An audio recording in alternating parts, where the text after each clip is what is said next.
One. Magandang araw. Good afternoon, ladies and gentlemen, and welcome to the Work Remote online conference where we'll be discussing remote work and its benefit for job seekers. To officially start our program, I would like to call on the Chief of Staff of the Department of Trade and Industry and the Undersecretary of the Management Services Group, Undersecretary Ireneo V. Vizmonte, for our welcome remarks. Thank you, Alo, and good afternoon to all virtual audience. First of all, I'd like to say hello to, for the first time, we're meeting Miss June Bolneo, who is helping our e-commerce program office through the third component of our Pivot Embrace Technology or our PET project by introducing work remote. We are also particularly thankful to the partners of DTI and our supporter in the Senate, Senator Angara and his team, because DTI shares the Senator's vision of promoting digital skills through the pandemic.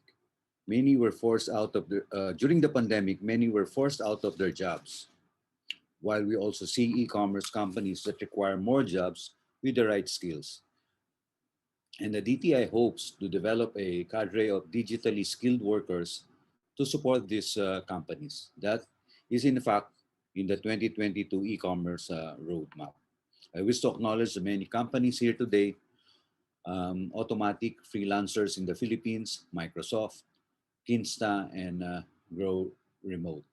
Thank you to all of you. Last January 29, 2021, DTI, led by its Secretary Ramon Lopez, officially launched the Philippines e-commerce 2022 roadmap. And one of the outcomes in the plan is to ensure we're able to develop digitally enabled workers. And beginning this year, DTI, led by our e-commerce program office, will implement a project called Pivot Embrace Technology, or the PET project. The PET project has three components, either aimed at capacitating senior high school students, the gig workers, unemployed, or those who were affected by the loss of jobs due to pandemic, those who are looking for alternative careers. Through the PET project, we are introducing options for our citizens, our MSMEs, a short-term course, a certification course, or for those who want to explore remote working. The PET project not only addresses the supply side of making sure we have skilled worker, but we are doing this because we want to make sure that our companies are supported by human capital who are equipped with the knowledge and skills. Through the office of Senator Angara, we met Ms. June Bolneo, who introduced the concept of work remote. June is the co-founder of Work Remote, an e-learning platform dedicated to providing remote work education to individuals and companies. We are proud that the Philippines is leading the remote work movement.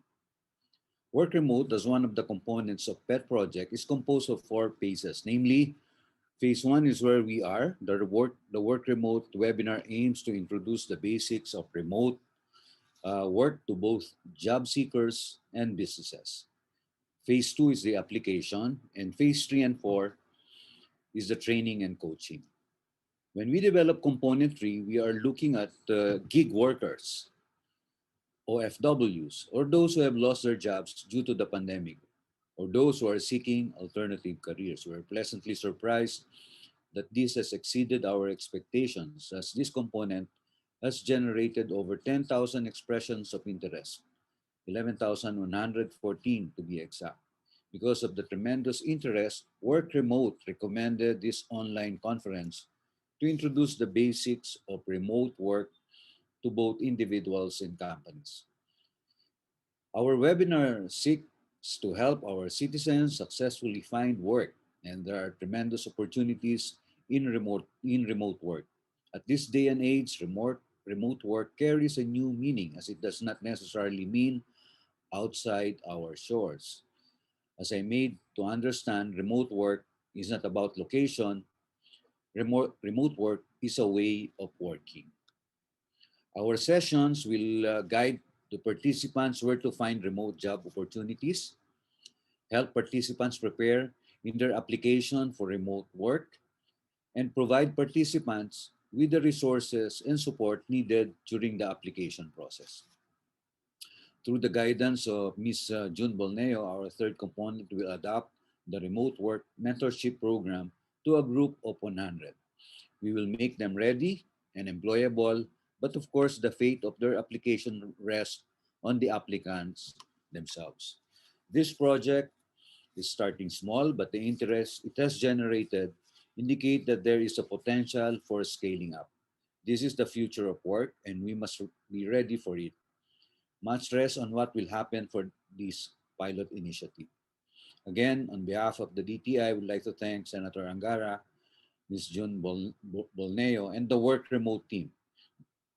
Particularly here is Pedro, the speakers, and our virtual audience. Magandang hapon po at maraming salamat po sa ating lahat.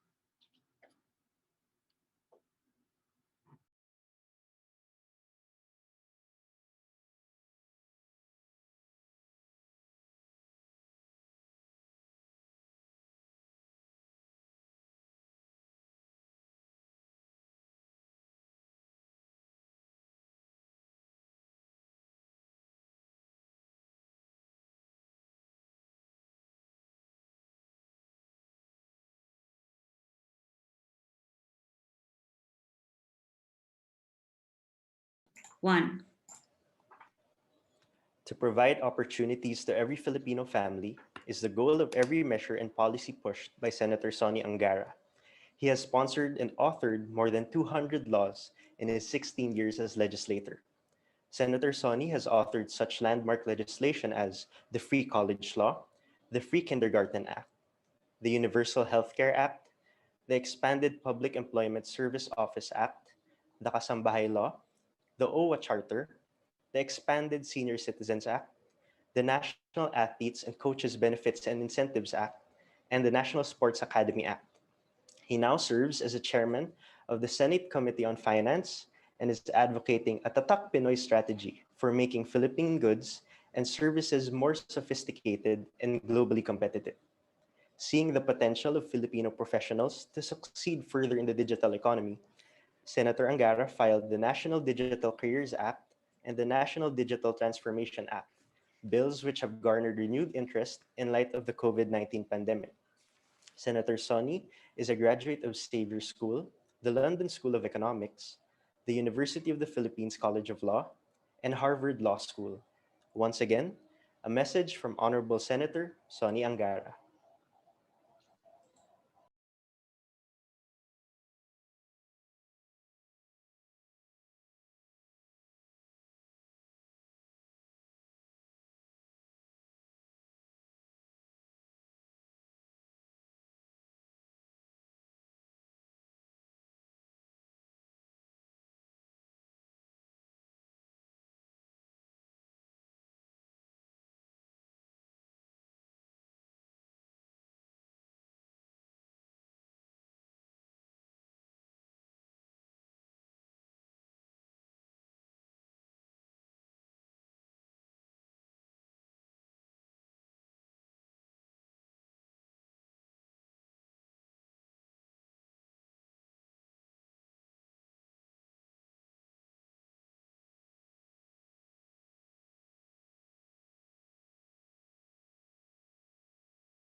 Hello, everyone. I'd like to congratulate DTI and its partners, WorkRemote and Microsoft, to ASEC Jean Pacheco, of course, Secmon Lopez, Jean Bolmeo, and it appropriately contact was made digitally to with our office to push the agenda and push the envelope uh, on digital careers, digital transformation.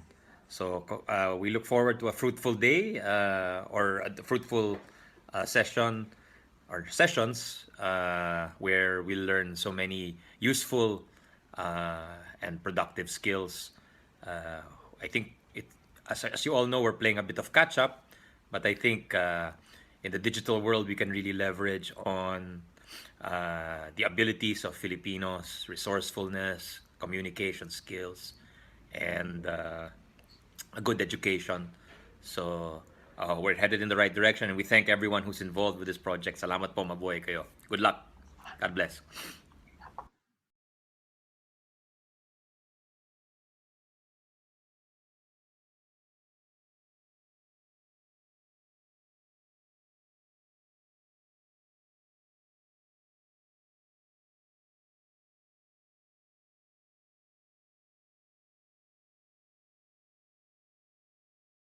One. Now I would like to call on the co-founder of WorkRemote for her opening message, Ms. June Bolneo.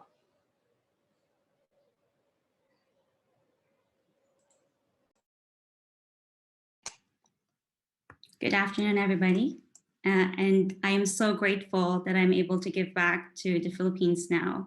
I have been working remotely for almost a decade, and my true goal is basically to share my knowledge about remote working. And I think having this conference, DTI, giving us the platform to be able to share, what we are enjoying at the moment and what we know is such a great privilege. And I hope that we have a fruitful day. I hope that you learn a lot from this conference.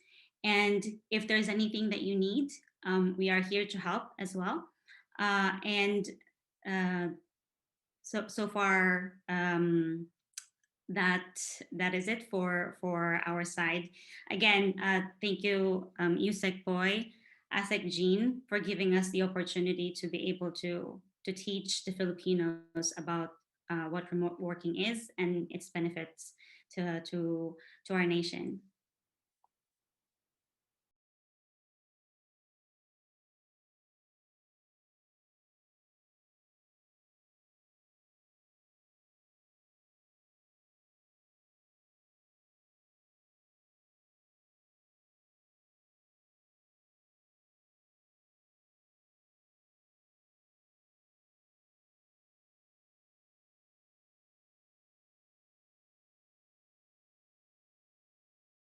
One. Once again, good afternoon, everybody. We are going to be taking a break and we'll resume at 1:30. So we'll see you then.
Nais umasenso, manap ng trabaho, o di kaya'y subukang magnegosyo. Lumikha ng produkto't sikaping lumago, inspirasyon mong pagkapiko. Katuwang ng gobyerno sa iyong tagumpay, iisa ang ating hangarin. Pag may abilidad at oportunidad, tiyak na ang lahat ay uunlad. Trabaho, negosyo, kabuhayan, kaya natin yan. Walang iwanan. Go lang ng go mga kaibigan. Trabaho, negosyo, kabuhayan, kaya natin yan. Sulong Pilipinas! Go, go, go, kababayan! Kaya natin yan. Kaya natin yan. Kaya huwag magtipid sa iyong mga pangarap. Sige-sige sa pagsisikap. Asenso'y sigurado sa hinaharap. Manalig lang palagi sa sarili. Trabaho, negosyo, kabuhayan, kaya natin yan. Walang iwanan. Go lang ng go mga kaibigan. Trabaho, negosyo, kabuhayan, kaya natin yan. Sulong Pilipinas! Go, go, go, kababayan! Kaya natin yan.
Good afternoon, everybody.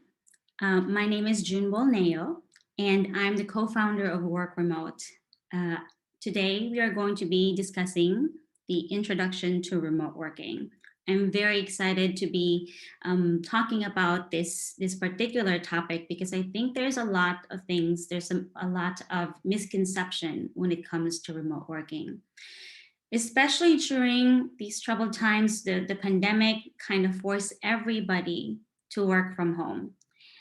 And the most common misconception is that working from home directly correlates or is equals to remote working. And so we're going to go ahead and touch on that topic a little bit, but let me go through the slides and we're going to discuss it further. So what is remote working, right? So if you could type in the chat, maybe you can share with us your ideas. What is your perception of remote working? What is remote working for you, right? And then we can go ahead and go into the technical details of it.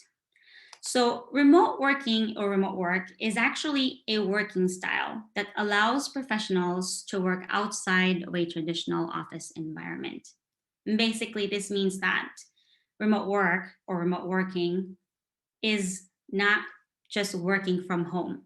It means it's a way of working. It can be in the office. It can be in a co-working space. It can be from home, in a library, in a cafe, right? And what we want to emphasize is that it's basically remote working is not a location, because most of the time people think that because they are working, they are allowing people to work from home, that automatically means that it's remote working. Yes, it can be considered as a location, a remote location from the office, but that doesn't equate, or that doesn't equals to remote working immediately, right? Remote working is basically having or allowing people to choose where they work more productively, and that could be from home, and that's what we want to emphasize. Now, there are different types of remote companies. So we have all remote companies. That means that by default, they are remote.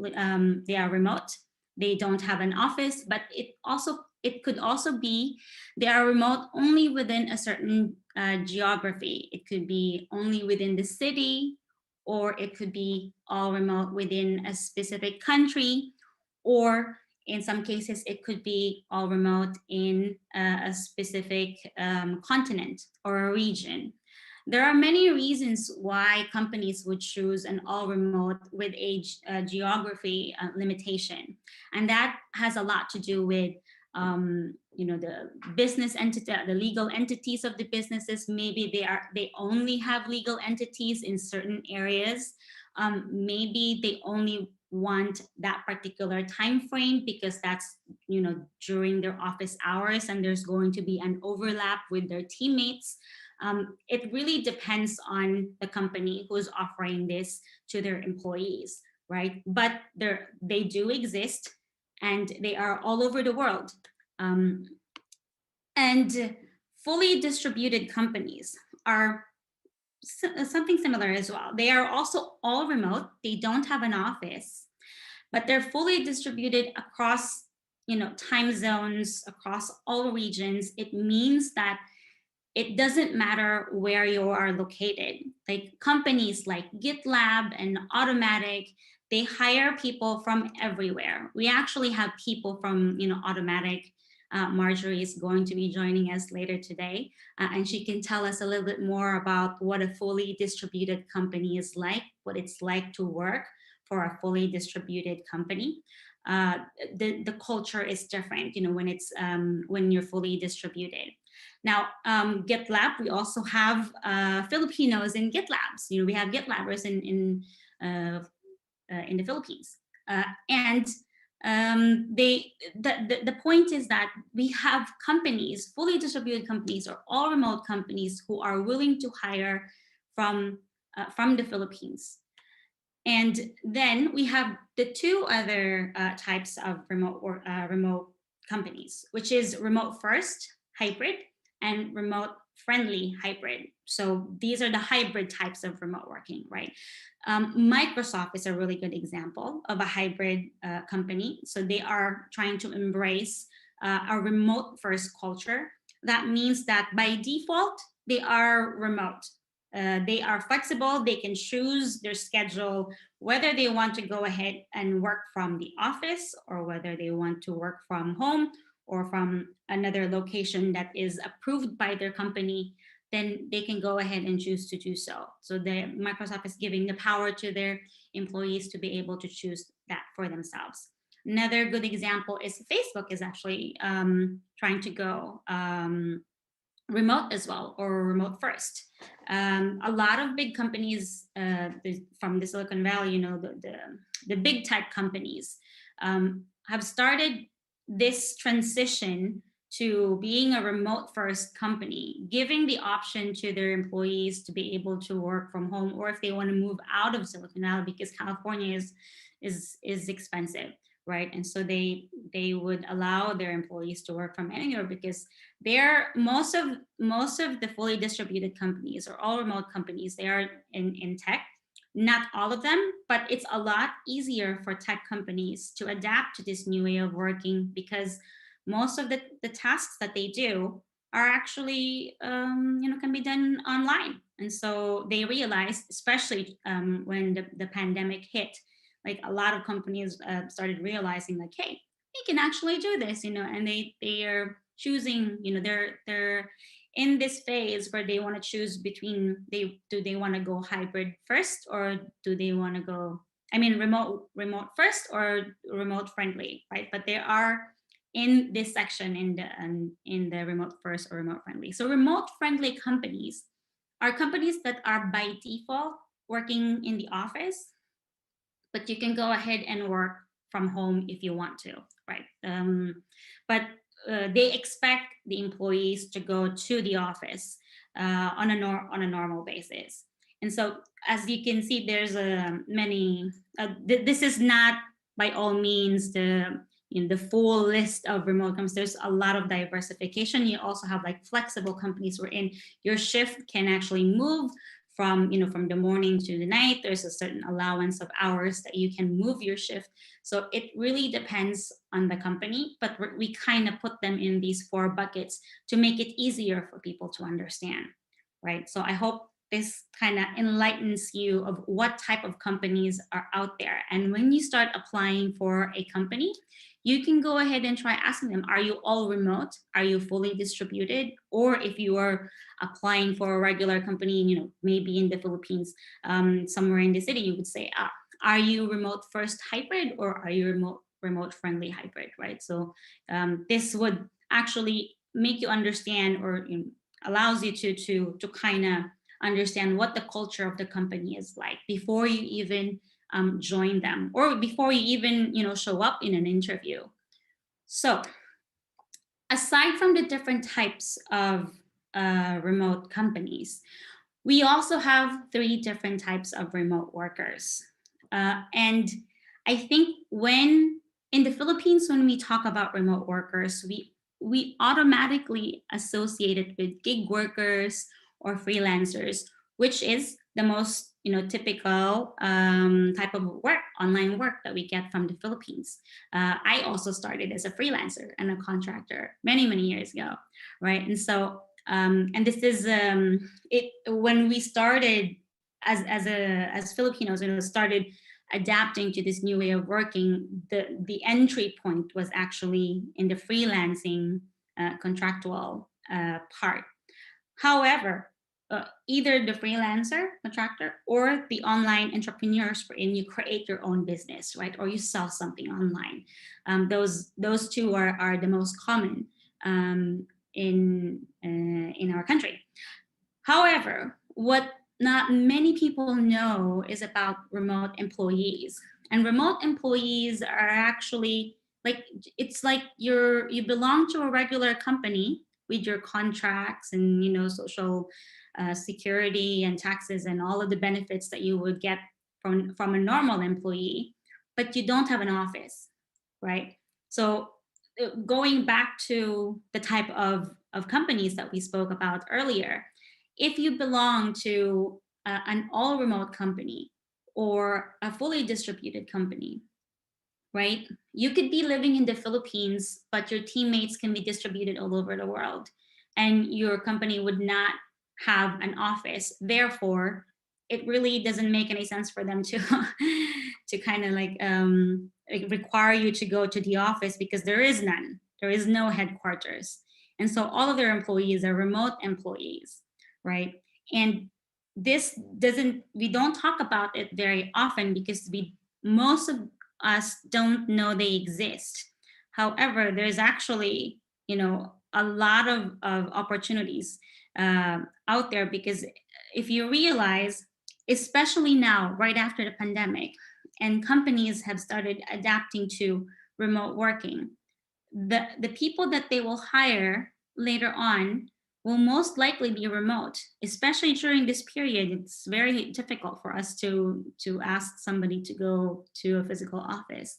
So most of the time, if they are going to be hiring anytime soon, most likely it's going to be a remote employee, right? So this is like the right chance for you to start applying, the right time for you to start applying. But knowing these three types of remote workers would also kind of enlighten you, like, which path do I want to take, right? Do I want to have my own business, right? If that is something that you want, then most likely you will be drawn to becoming an online entrepreneur, where you have your own store, you have your own products and services that you sell, you are your own company, right? And if you are more of a freelancer, because you want to work for a project, or you want to work with multiple clients, you want to own your time a bit more, like you don't want to work full time, you only want to work X amount of hours per day, then the freelancing part might be more attractive for you. And then if you want something a bit more stable, and you want to work full time, there's a lot of benefits in being a remote employee, because then you would be, you have the contracts, so social security is taken care of on your behalf, and the taxes are being processed on your behalf as well.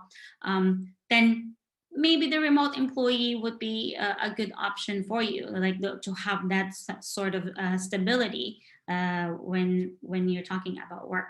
Right, so keep these three things in mind when you go ahead and start looking for work.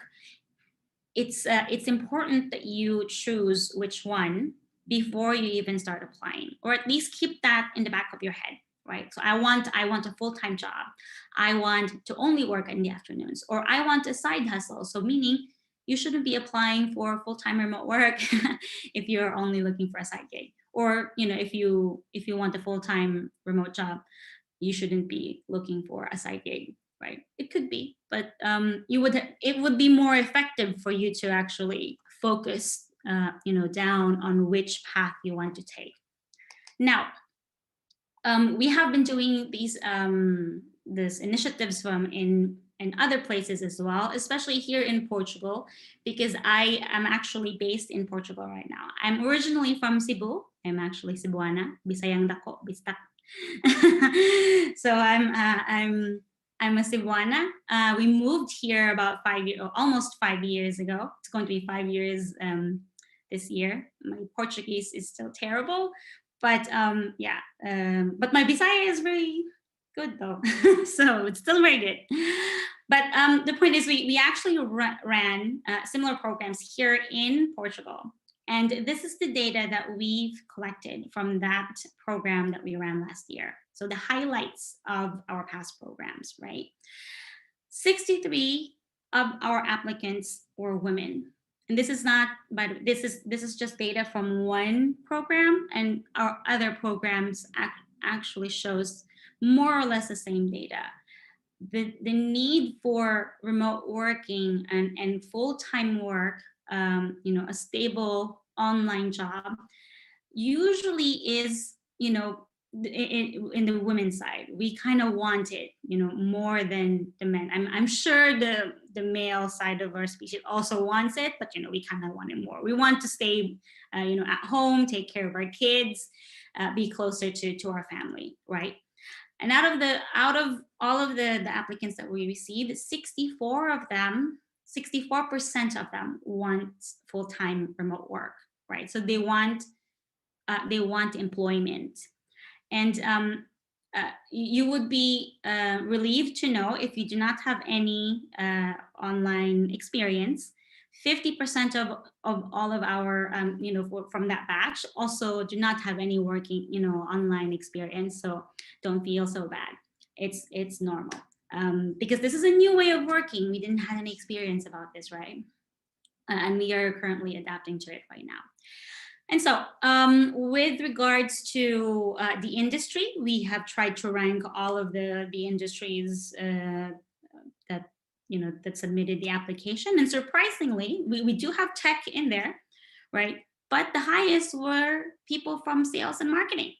So and the fact is, there's a lot of ICT jobs out there, a lot of sales and marketing jobs out there.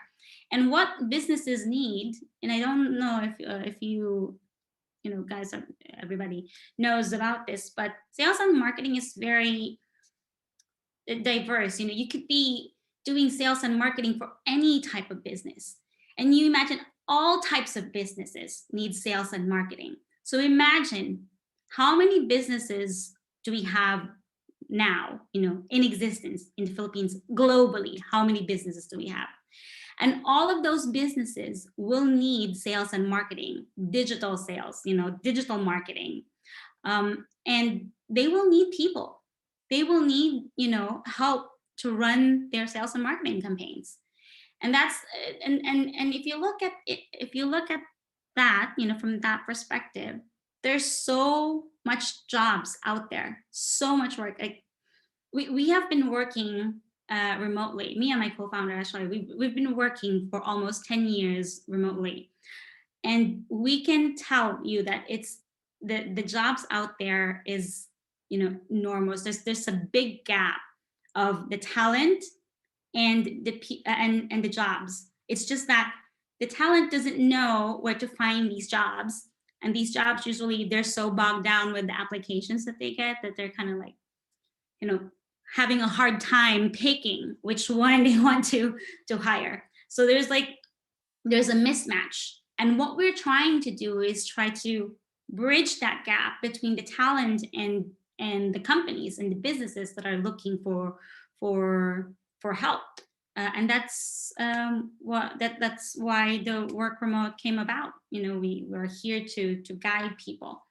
So what are the things that our applicants or our learners were needed? What kind of support were they asking when we ran the program? So 70% of them actually said that they needed guidance on where to start. These are, by the way, amazing people. They have like degrees and whatnot. Some of them didn't also, but they have a lot of experience. So what they lack in degree, they made up in experience. But they didn't know where to start. Like, where do we even begin? Like, I've been working in the same career for 20 years, and now I have to start from scratch because I don't know where to find these jobs. Like, what are the jobs that are available out there?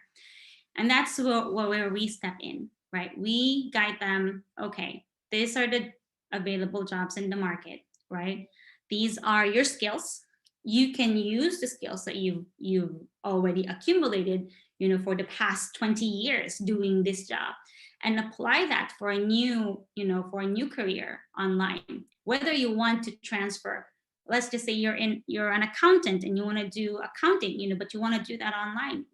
By all means, you can go ahead and do that. Now you can do that online, right? So you can choose to stay in the same industry, because the industries that we have in the real world, in the physical world, are slowly migrating into digital.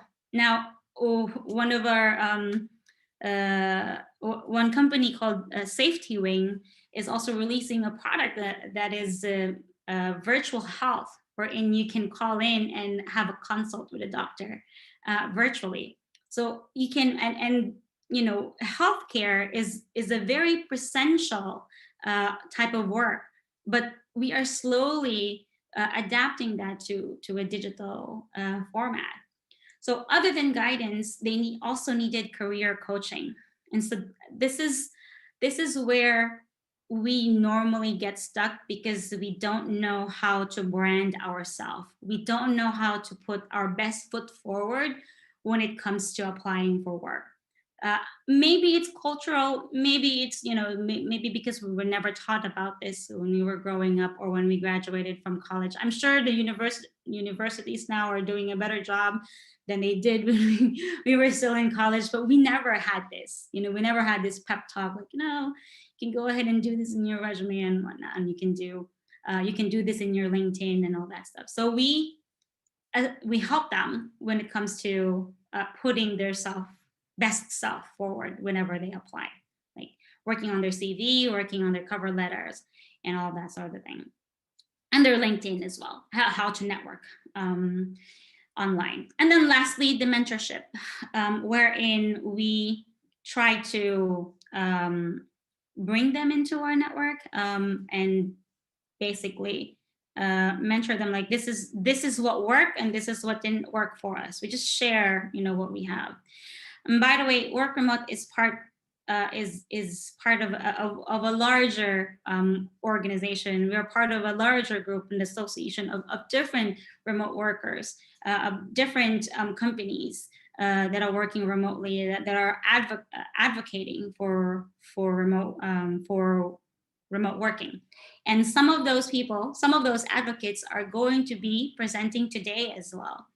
And speaking of career guidance and career coaching, one of our speakers from Microsoft today, Trish, is going to talk specifically about that, right? So how do you work on your CV and show up on interviews and whatnot? So it would be a very exciting topic to talk about. But yeah, so that is it for me. If you have any questions, this would be the right time to ask them.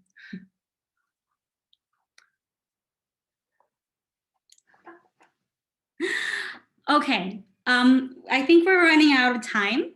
And so we are gonna go ahead and answer your questions in the chat. And then we will see you on 15 minutes later, because Jason Dulay is actually going to present to us, you know, the evolution of freelancing in the Philippines. So that's a very exciting topic as well. So make sure to stand by and watch the presentation. I'll see you then.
Hi, thank you so much for waiting.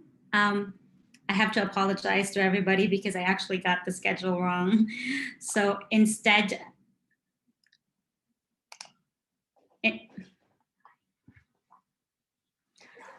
instead of 15 minutes, it's actually 45 minutes. So we are going to be back in 30 minutes. I hope you stay online, and we'll be right back.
Hi, and we are back. Thank you so much for everybody. Thank you so much for waiting.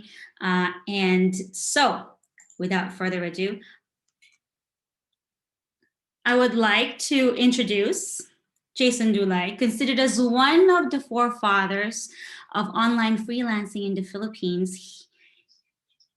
He has seen how remote work flourished within the country. So his Facebook group, Freelancer in the Philippines, Flip, and you might have heard of it, is one of the largest in the nation with more than 200,000 members. So we're gonna pause a little bit, and then we're gonna go ahead and start with Jason's presentation.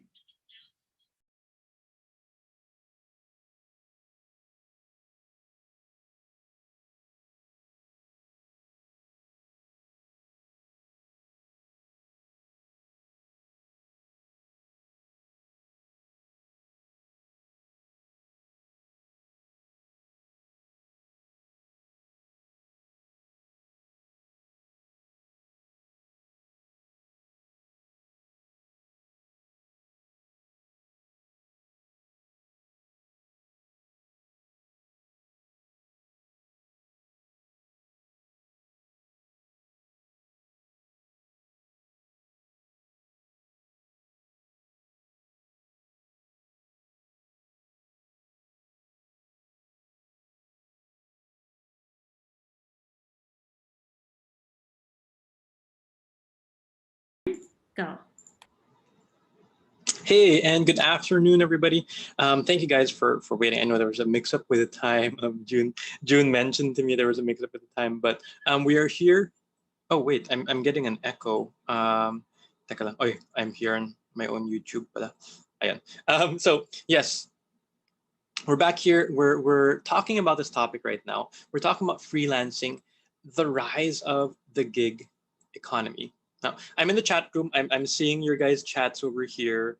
And I asked earlier, here, my phone, I asked earlier who here is an existing freelancer, who here is like a current an aspiring freelancer, and who here is a newbie. And it looks like we have a lot of newbies here, a lot of people na parang are just getting into freelancing, who haven't really started freelancing and want to get into it, right? We have a majority of the people here. And we have some people who are students of the VA Bootcamp. Thank you guys for joining, or members of our Facebook group, Freelancers in the Philippines. Thank you guys for joining over here. But yeah, a lot of you guys are newbies, and this is great for those that are, I say, newer into freelancing. For those of you that know freelancing now, but you already know this stuff. But for those of you that are newer into freelancing, you'll get a lot of education. You'll learn a lot of things in our talk right now. All right, so let's go ahead and get started. I won't dilly-dally anymore, or di ko naman patagalin. But let's go over here. And if you haven't, if you didn't see it in the chat, I want to ask you guys, parang, who here is an aspiring freelancer? Who here is a newbie? Who here is existing freelancer? I'm going to look at it here. And if you have any questions, my recommendation is to click on yung Q&A portion. Parang may pin post sa taas, like here, I think. You click on this here, so you can ask your questions and I'll answer them later. Kasi if sa chat baka di ko makita because there's lots of comments. And I'm also be busy with the presentation. So yeah, you can click like here and then click that link para you can get to the Q&A portion. We'll ask those questions later and I'll answer them later. So let's talk about freelancing. First of all, before we define kung ano ba talaga yung freelancing and yung mga technical and yung details dun, I want to ask this question, or I'm going to answer this question actually. Why go into freelancing? Bakit ba tayo papasok dito sa freelancing? Like what is the reason that we want to go into this whole thing called freelancing? And we're in the Philippines, right? You guys are in the Philippines. I think 90% of the watchers right now are in the Philippines. So let's talk about the benefits for freelancing, especially for Filipinos, okay? Especially sa mga Pinoy. Okay, so what are these benefits? And you might have some benefits. You might be able to discuss them in the chat. Makikita nyo, you can discuss them, talk about it with you guys. But let's talk about this right now. And I'm going to give you some of the most common benefits. For those of you that aren't familiar, we have a group of over 200,000 aspiring and current freelancers, 200,000 Filipinos. And we asked this question, like, why would you go into freelancing, or why are you interested in going into freelancing? And ito yung mga most common answers nila. Okay, one of the most common answers is this, okay, no everyday commute to work. Right. As you can see here, this is EDSA, and then we have the MRT on top. If you're familiar with Metro Manila, you know the traffic. There was a time I worked in Manila. I was traveling from Parañaque to Quezon City. Parang one way lang, 2.5 hours. So parang back and forth. 5 hours in travel ko, back and forth. I'm here in Cebu, and when I moved back here to Cebu, I was working sa call center malapit dito. It took me mga 45 minutes one way, so mga 1 hour and a half. How about you? How much time do you spend going back and forth and in travel? How much time do you spend? I know some of you are gonna answer several hours and so on, but how much time? Parang may poll tayo. Lagay niyo sa chat. How much time do you spend? And if you think about it, itong 5 hours ko dati, traveling back and forth, I could be doing so many other things. Diba? Ang sayang ng oras ng 5 hours. Even some people, they sleep for 5 hours sa isang araw, diba? And 5 hours, I could be, well, bata pa ko nun, and of course, didn't have kids, don't have kids yet. But I could be, if I had family, I'd be able to spend time with my family. At that time, I was staying with my lolo and lola, who are not with us anymore. Pero I could have spent more time with them, diba? Yung 5 hours na yun, sayang. I could have, if gusto ko mag-Dota or right now wala nang Dota pa, hindi na sikat yung League of Legends or Mobile Legends. I could have been doing that, diba, sa 5 hours na yun. Or I could have been reading a book. I could have been earning money. Pwede pang trabaho yun, 5 hours isang araw, diba? That's 20 hours a week. So that's a lot of time wasted, right? Ikaw, with that time, ito sabi 1 hour 30 minutes, 2 to 3 hours back and forth, 2 hours. 15 minutes, wow, 6 hours. Grabe talaga yung travel time. And that's time, I know a lot of you are moms, diba? A lot of you are moms or dads. That's time you could be spending with your kids. Diba? That's quality time you could be spending with your kids na nasasayang lang because you're just traveling. And you're wasting so much time. So one of the main reasons, one of the top reasons why a lot of people want to go into freelancing is because they don't want to spend this time in travel. They don't want to spend this time in traffic. Wala na yung commute. Kasi yung mga freelancers dito, I know may mga freelancers dito, and they're gonna say, pagising ko, ayun, may computer na agad, you're 10 seconds away, diba? Imbis 5-6 hours away, you're 10 seconds away from work, right? So yun, yung time, and time is something that we can't get back, diba? Then we have money. Number two reason natin is money, yung higher earnings. Of course, be nice, but for me, time is more important, especially if you have kids. That's something that's you can't get back. Diba? So number two, the second reason that we have is higher earnings.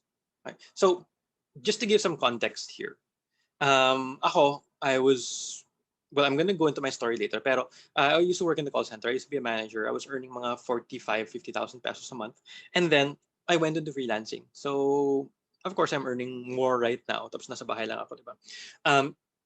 Some of our students in the VA bootcamp, we have a lot of students. We have mga 6,000 students right now. Some of our students, they used to be factory workers. We used to have baggers. We used to have mga helpers, and they were earning 10,000 pesos a month or less. Now we see them; they're able to go into freelancing. They're able to study. They're able to learn, and they're earning 30,000 a month. 30,000 a month compared sa 10,000 dati, ang laki ng jump na yun, di ba? If you're earning less than 10,000 and then you're earning 30,000 right now, that's a very big jump. And that changes a lot of lives. And this is why we're doing this, because we want to change lives. We want to improve lives. So that jump is huge in terms of quality of life, in terms of what you can provide for your family, in terms of what you can buy and what you can spend on, di ba? Others naman sa VA Bootcamp, like some of our members, they're earning 50,000 pesos. Or yung iba, they're earning 100,000 pesos. Yung iba, even more than that. Pero, as you can see, diba, yung jump in the quality of life and jump in what you're able to provide for your family, for your future, it's really there. That you can get this. Yung potential is really there sa freelancing. Okay, I know there are a lot of comments right now. There might be some questions. I can't remember, since there are so many comments, I can't answer the comments. Type them in the Q&A section here, okay? Because I'm focused dito sa presentation and not here in the comments right now. Okay, the number three reason is being able to work from anywhere in the world. Okay, I was able to travel when I was freelancing. I was earning enough before and I was able to travel habang nagtrabaho. Parang vacation and work at the same time. Especially I didn't have a family yet, but I wanted to be able to travel kasi kung may bata mahirap na, di ba? So I wanted to travel the world, and this is me. This is in Greece. That's in Athens, actually. And then I was able to be able to do my work kahit saan, anywhere in the world. And it doesn't need to be naman traveling the world. Pero for other people, this is very important for them because they can work, of course, kung nasa bahay, right? As long as you have internet, as long as you have your computer, laptop or desktop, and you have internet, yun naman pinaka-importante. Yung iba, it's very important because they can visit family. Yung iba sabi nila, okay, I want to visit my parents in the province, pero I can't because I'm working in the call center. Pero with freelancing, they're able to do that.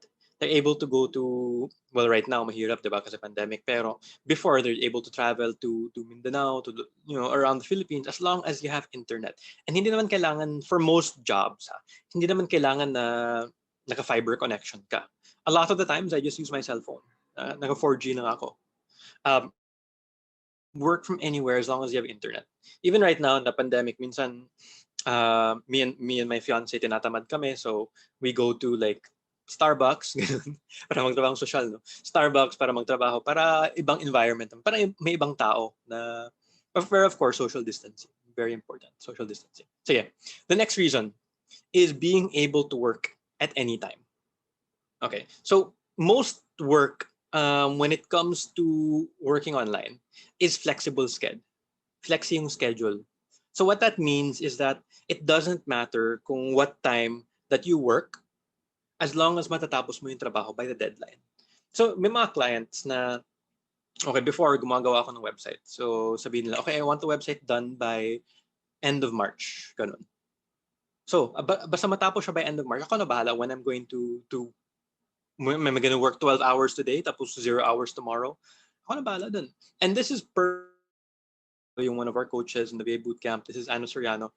She just gave birth a few months ago, and this is perfect for her kasi kung gising si baby, di ba? And he does some mga admin work, yung ba, mga may data entry work siya. She when tulog si baby, she's able to do her work dito na trabaho habang he's carrying the baby. So very flexible. And this is great, especially if you have little kids and if you have families, because you can do the work around them, right? So right now, sige, 30 minutes, you take care of the baby, or 1 hour, ganun, tapos tulog siya, sige, 2 hours tulog siya, you do your work, you complete it, and then gising ulit, so you can work your schedule around that. As long as you finish the work by the deadline, you can meet. Even if you don't have kids, this is great because yung iba sa atin, di ba, morning person. So yung mga trabaho in the morning, okay? Yung iba afternoon, yung iba evening people, di ba? So in the morning, pwede ka mag-Netflix, tapos sa gabi, that's when you parang focus and you do your work. So yung being able to work at any time is a huge benefit, di ba? Unlike sa office na may schedule talaga, okay? May existing schedule. I just noticed it pala sa dito sa YouTube, di pala kita yung last line ng presentation, putol kasi may frame. Pero it's okay. You can hear me naman.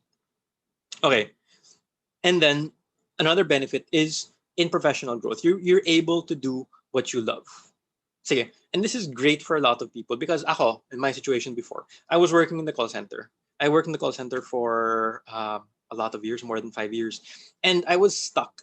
Yeah, kasi nasa call center ka, diba? You can't really go into other things na hindi naman related to call center, diba? Ako, I felt very stuck. I felt na I got bored. I was very bored na kasi paulit-ulit every day, diba? And I wanted to do different things. But I couldn't do different things because trabaho ko is ito lang. Yeah. But in freelancing, you can do what you love. A lot of times we tell people to start out as virtual assistants and then they grow into other roles, into graphic design, into marketing, into ads, to writing, into emails, technical, web design, and so on. Right. By the way, June, if you can tell me, just chat with me on Messenger. If I go over the time, is that okay? Do we have parang a buffer? Because it looks like I'm gonna go over the time. But I'm gonna try to make this faster. So yeah, I'm a bit. Nakita, I'm just looking at the time here. I'm running a bit slow. So I'll make this a bit faster. Sige, so just message me. Okay. Next is being able to become a better person. What do I mean by this? So if we look at the benefits earlier, no commute, you're able to earn more, able to work anywhere, able to work anytime, able to do what you love. Sobrang blessed na kayo nun, di ba? You're going to be very, very blessed. And when you have those blessings, and we've seen this from a lot of our members, is you're able to bless others na. You're able to give back, you're able to teach others. Ako, I teach others. Yung ibang members namin are able to mentor others sa group and help others grow and give them, help improve other people's lives. So ito yung mga benefits. Okay, ito yung mga lahat ng benefits of freelancing. And I hope, maybe this convinced you, has this convinced you in any way, okay itong freelancing na to.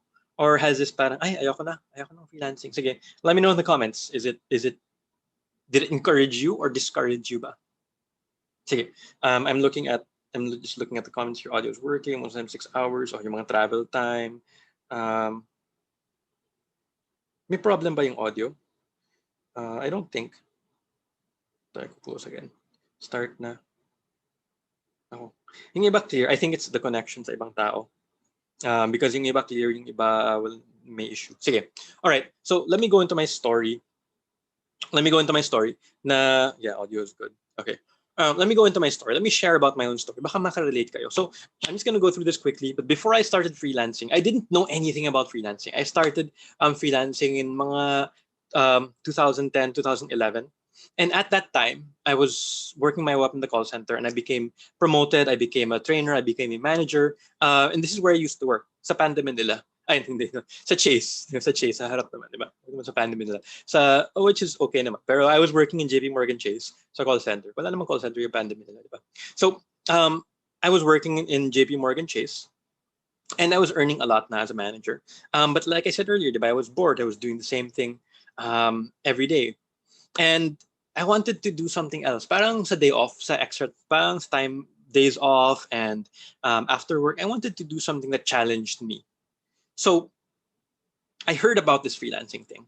Pero dati, like ngayon, you guys are very lucky because you have this conference here, yung WorkRemote. You have so many gurus right now. I saw people are members of or followers.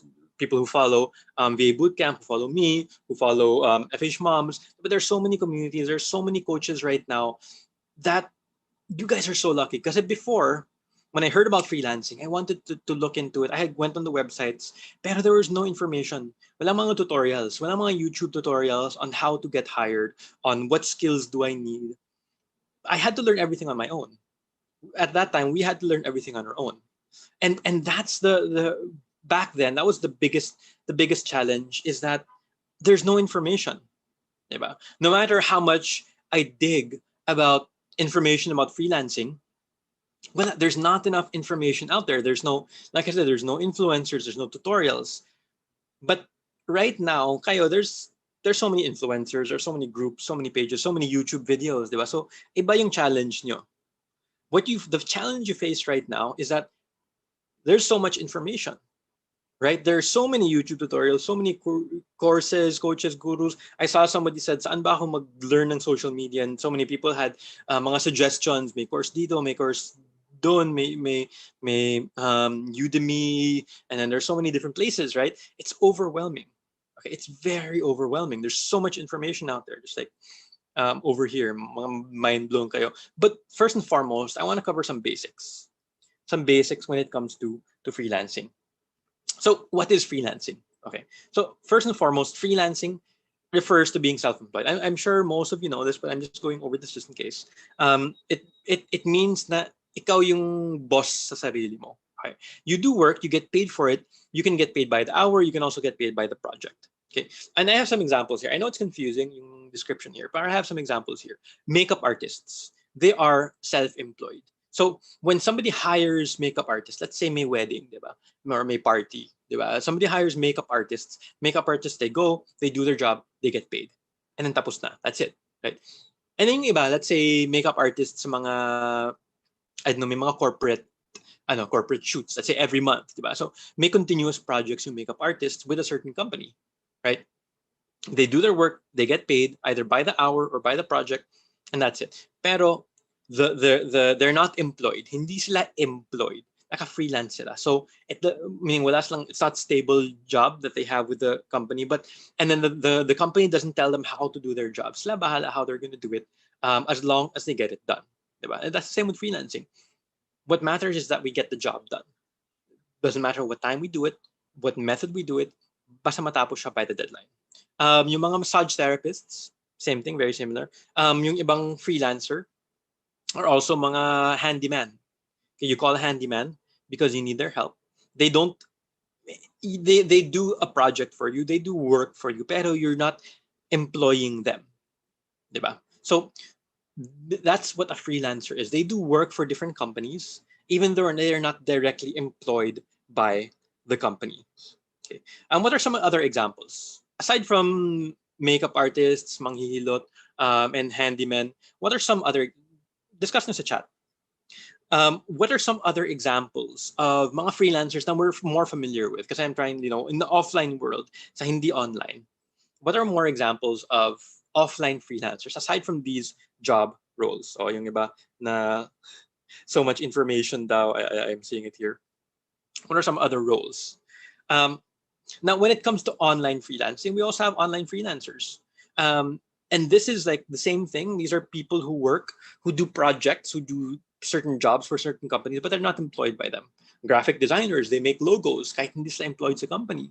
Writers, they help write blog posts or content or sales copy or emails, even though they're not employed by a company. Ako dati, web designer, I'd make a website for a company, for different companies, but I wasn't really employed. I do projects for them. Graphic designer, models, tutors, VA, virtual assistant, online na yun. Eventologists, photographers, great. Real estate, tutors, wedding planners, great examples. Perfect. So you understand what freelancing is. And this is just in the online world. Now, what is the gig economy? It's part of our topic today. Tinatawag nating gig economy. Ang gig economy is because of the project-based nature of a lot of freelancers. Yung up and down, masyadong up and down yung freelancing world. Okay? So a lot of us freelancers, like before, I remember before there was like 1 month na 4 na website. I had to do 4 websites. Tapos before wala akong assistant dati, and I had to do 4 websites na one. Tinapos ko naman, pero I was super busy, di ba? And then the month, parang 2 months after that, wala akong project. And that's how it is sometimes. Na may super strong months ka, you might be earning several 100,000 pesos, and then a few months later, 10,000 lang. So it requires discipline. Okay, and we see this sometimes in freelancers na, dami akong pera ngayon sige, bongga, bili ako ng bahay or ng bahay, ng kotse or something. And then a few months later, nahirapan. Kala ko dami mong project, dami mong pera, ubos lahat eh. So it requires financial discipline. Just, most of you don't have this problem yet, and it's a good problem to have. But just to let you know that this is something that exists, and you have to look out for it. One way to look out for it is you get a client that pays you consistently, kahit hindi siya big projects. Like yung VA work, usually it's consistent. You get paid consistently, even though you get paid less than what you want to, pero at least consistent siya. So in case may down months ka, you have that consistent work. So that's how the gig economy works, is that may up and down. Just like sa photographers, right now, walang mga events. Diba? Photographers before, dami lang events, dami mga weddings or parties. Ngayon, wala. So up and down, yung project-based nature. Pero what's great about online is may internet man palaki. Even the pandemic, daming websites. Diba? In fact, it's been growing, it's been booming. So we see that there's always a need, even during times like this, right? Unless wala ng internet. Yung mga questions, guys, type it in the Q&A portion. You'll see it on top. Okay, find the video editor's tutor. Sige. So you might be wondering, especially if you're a newbie, what kind of work can you do as a freelancer? So here's just a list over here. Ang daming mga work that you can do here. Data entry. Let me just summarize like the basic ones here. Data entry. What can this consist of? Is I did data entry before a long time ago, wherein there was parang a magazine and a scan, and then I just had to type it into Microsoft Word. Simply. You guys can do that, right? Kaya nyo ba gawin yun? Yung data entry? Let me know in the comments. Data entry, yes. Transcription. One transcription is podcast transcription. So, ano yung mga podcasts? Let's say mga ganito, diba? You're listening to me right now. There are mga workshops. Transcription is just typing what I'm saying. That's it. typing what the speakers are saying. So what you do is you watch the video, you pause, type, change the speed and so on, and that's transcription. So people are asking, a lot of people ask, hey, hindi ako pwede sa online, hirap nun ah.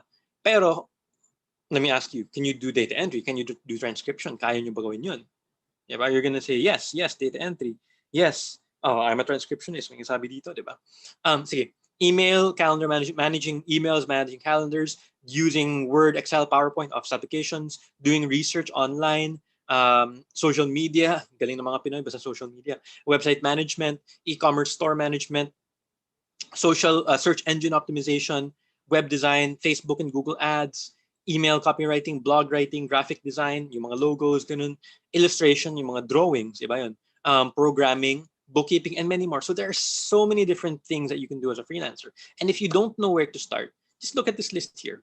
Okay, I'm sure that there's like 1, 2, 3, like which of these can you do? Like which of these can you guys do on this list? Or baka there are other things na, especially sa mga newbies na who are wondering, saan ba ako mag-start? Like, can I go into freelancing? Look at this list here and tell me, list it down. Like, what can I do here? Oh, PDF to Microsoft Word. Internet research, gusto talaga na ma-master yan. Just doing research yung mga Google searches, di ba? Customer service, di ba? Yeah, type it here, especially sa mga newbies. Yung mga existing freelancer, you can say what you do, di ba? We have somebody, I think I saw a bookkeeper, I saw a graphic designer here in the chat. So yeah, you can say that there. Sige. So now the challenge for a lot of people is, what do I do? Right? Where do I start? And we kind of answered that earlier, right? We had this list over here. But a lot of people are wondering, saan ako mag-start? Saan ba ako magsimula as a freelancer? Okay. And a lot of people are saying, I want to get into websites, I want to get into SEO or ads or bookkeeping later on, but I don't know it right now, but I want to start freelancing. So what I usually tell people who have this dilemma is, you can start as virtual assistants. You can start as a virtual assistant. Yung virtual assistant, what is a virtual assistant? A virtual assistant is pang a general all-around freelancer. Alam mo yung mga office assistants, di ba? Yung mga office assistants who work for, they have a boss, di ba? And they say, okay, assistant, I need you to make this phone call. Oh, assistant, I need you to check my email. Assistant, I need you to find this on the internet. I need to print this document. I need you to type this in Excel. Ganun. Yun yung virtual assistants. They're all around. Iba-ibang mga trabaho ginagawa nila. They know the basics of different skills, pero they're not an expert. Like assistant, I want you to type this in Excel, diba? Pero you won't say, hey assistant, I need you to create this formula in Visual Basic and create pivot tables and pivot charts in Excel. Kasi hindi sila expert in certain areas, pero they know the basics of the list earlier. They know the basics of a lot of those areas. And what we teach people is to become virtual assistants when they're starting out, because it's the easiest place to start. Most of us know how to use Microsoft Word or Excel, can do data entry, can do web management, can do researching, diba? Yeah, most of us can do that. So that's why I always tell people, you can start up as a virtual assistant, right? And then later on, you can do other things. So when I started out, I started out working as a virtual assistant during my after work, during weekends. I was working in Chase, but during my weekends, I was able to start doing online work, virtual assistant, and I was able to earn 30,000 a month. Na sideline. So naisip ko, if I can earn 30,000 a month na sideline lang, na on my days off, how much more if ginawa ko itong full time? So that's when I quit. That's when I got tired of working in the call center, I quit. And I said, okay, I'll focus dito sa freelancing. And ayun, ito pala, I quit.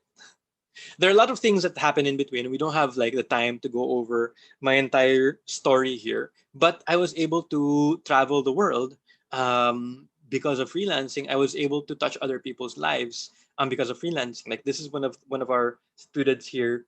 I'm just going to share her message here. Hello, Sir Jason. I would just like to say thank you for the encouragement and motivation, especially sa WAP, yung dating group, at sa fellow WAPers ko. Right now, it's Flip. Although di po ako active mag-post every day, po akong nag-check sa FB, lurker ang peg, may stalker na kayo. Even nung nag-live kayo, I was watching and I keep notes po sa that. Other than that, I'm excited to let you know na may client na po ako. And so far, maayos po yung takbo ng trabaho ko. Nabibili ko na po yung mga needs ng baby at ko. At thankfully, di na po kami nakahiga sa carton ngayon. Di na rin po ako nakaupo lang sa sahig habang nagpipindot ng laptop. Di na rin po kami kumakain ng noodles sa gabi. At lalong di na rin po ako umiyak bago matulog kasi failed na naman. Nakaupo na po ako, although di pa ganun kakomportable ang chair ko. Maayos naman ang table ko. I hope po you will continue helping others. Plano ko sana i-share to sa group. Kaya lang po baka saka na kapag talagang okay na ako. And she shared her story. Again po, thank you. And pinag-ipunan ko talaga yung VA bootcamp which she enrolled in eventually after this. May alkansiya na po ako para dyan. Kasali po kayong ang family niyo sa mga dasal ko. So this is what I was, di ba sabi ko kanina, you can bless others and help others with freelancing. And this is like one of the people I was able to help before. And she's, of course, as you can see here, she is happy and successful now, right? Sige. So just to kind of close it out, I kind of rushed through this presentation. Tama pala yung time. You might be wondering, what can you prepare to become a freelancer? So hopefully this presentation kind of enlightened you. I know it's only a 30-minute presentation. I can talk about this for hours, go into so much detail, pero this is just to kind of give you an overview. Okay. So if this is what you're thinking of doing, most of you guys I know are working, diba? Are you guys working? Sino bang working dito? Let me know. Sino bang working dito? And if you're working right now and you're thinking, okay, I want to become a freelancer. So this is what you need. This is what you need to prepare. Okay? You need to prepare mentally. Okay? Study about freelancing. Learn more about freelancing. That's what you're doing right now. But just get the basic information and study skills that you can use, study skills that you can apply and you can use as a freelancer. Second is emotionally. Get ready to be rejected. Okay? When you're freelancing, when you're first starting out, I saw somebody said earlier, it's hard to get established. It's hard because you will get rejected many times. You will get rejected before you get accepted, before you parang get hired for a project or for a job. You will, most of the time, you'll get rejected. Like a lot of people, it's 1 out of 30. They apply for 30 jobs, they get hired for 1. So a lot of people, they're not ready emotionally. They get rejected 5 times. Well, then they give up. So if you want to do this, you have to get ready to be rejected. Prepare a strong will to keep pushing. Remember why you went into freelancing, to help your family, to prepare for your future. Okay? So that's what you need to do to prepare emotionally. Technically, computer and internet. Even if it's not your own computer, not your own internet, but you have access to them. Financially, if you're going to quit, have an emergency fund. We said it's a gig economy, so there are ups and downs. So have an emergency fund just in case, and optionally have another source of income. Okay, so this is what you need to prepare to become a freelancer. All right, if you want to learn more about me, about us in the VA Bootcamp, please connect with us here. We have a free course. You can go to this website, free virtual assistant course, freevacourse.com. Okay, so you can just go to that website, and we have a 5-day free course just giving you the basics about working online, working from home, and becoming a virtual assistant. We have a Facebook group. Just do a search for freelancers in the Philippines. You can find our Facebook group there, or you can send me an email. My team members usually check the email, and it's over at jason@vabootcamp.ph. All right, so that's it for the presentation. Thank you guys for staying on. I think we covered a lot naman in 30 minutes. Do you guys agree na marami tayong cover kahit 30 minutes lang? And this is where you can connect to learn more. And if you have any questions, over here, click on that link at the very top in the chat, and then you can go there and be able to post your questions there. So June, are we going to go to Q&A? Yes. Hi. Thank you so much for that presentation. Amazing, amazing presentation. Okay. So I noticed this is the story is basically, it's your way of giving back, because you got so much from freelancing. This is basically your way of saying thank you. It's thank you and helping other people. Right. And helping others, yeah. Yeah. It's amazing. All right. So we're going to go ahead. We're a little bit out of time, but we want to answer the top questions that you have. And the number one is actually, is there an age limit for remote work in general? No. Short answer, no. As long as you can do stuff on a computer. Now, I know people who are in their 60s who are able still to do work. So it doesn't matter how old you are, how young you are, what age, what gender, what education you have, as long as you can get the job done. Right, right. Exactly. There's no discrimination in age. Exactly. You get the work done, it gets done, right?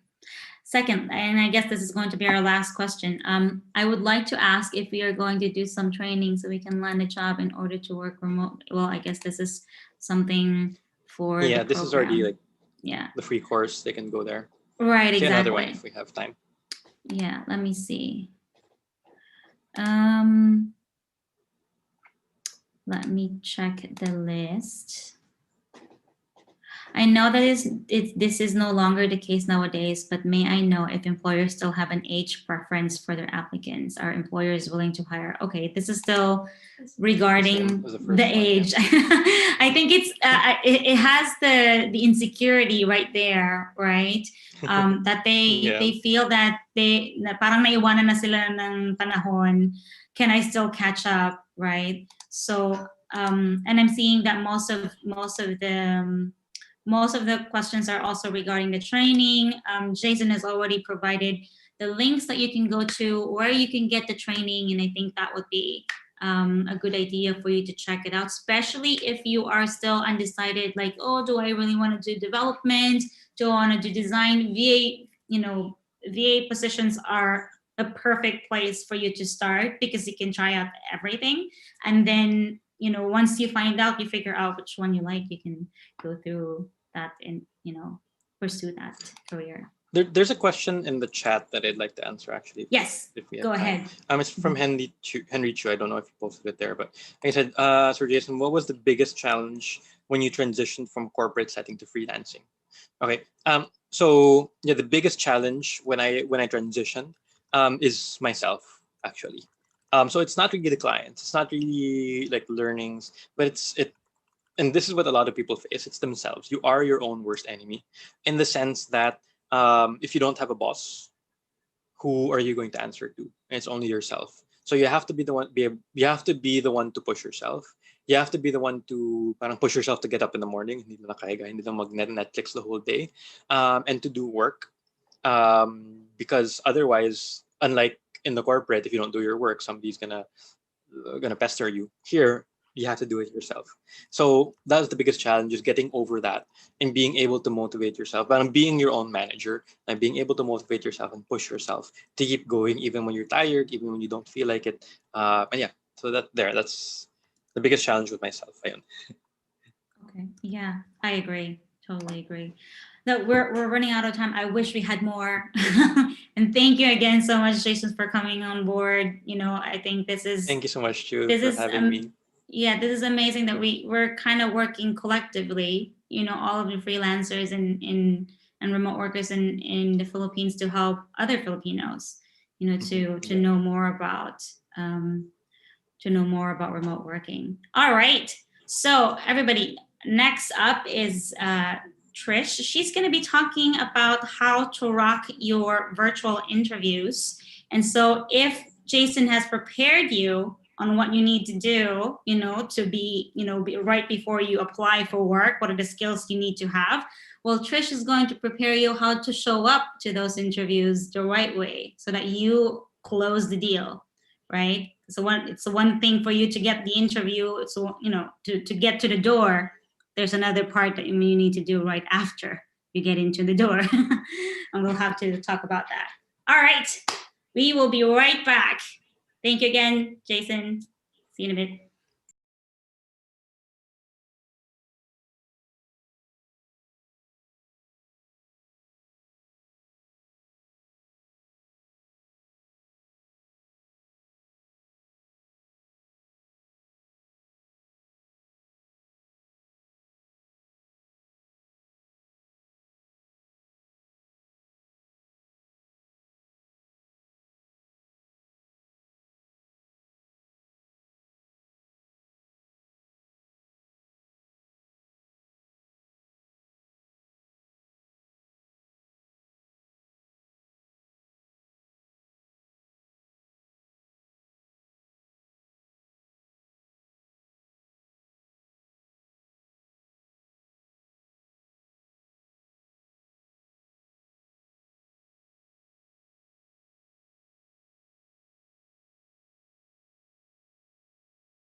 Hi, everybody. I'm back again. So I am here to introduce Trish Surema.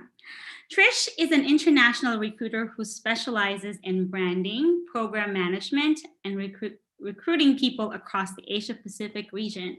She has 10 years of recruiting experience, hiring people across a multitude of industries, seniorities, and functions. She has worked with organizations such as Microsoft and Johnson & Johnson, and she also co-leads Women at Microsoft, which is very close to my heart as well, Women in Tech, and leads a variety of projects of hiring different types of talents, as well as mentoring job seekers to find their next best career move. So she will be talking about how to rock your virtual interviews today. And if in case you have any questions, you do have the Mentimeter, you can also put it in chat. We're monitoring it you. So without further ado, we're gonna go ahead and present Trish.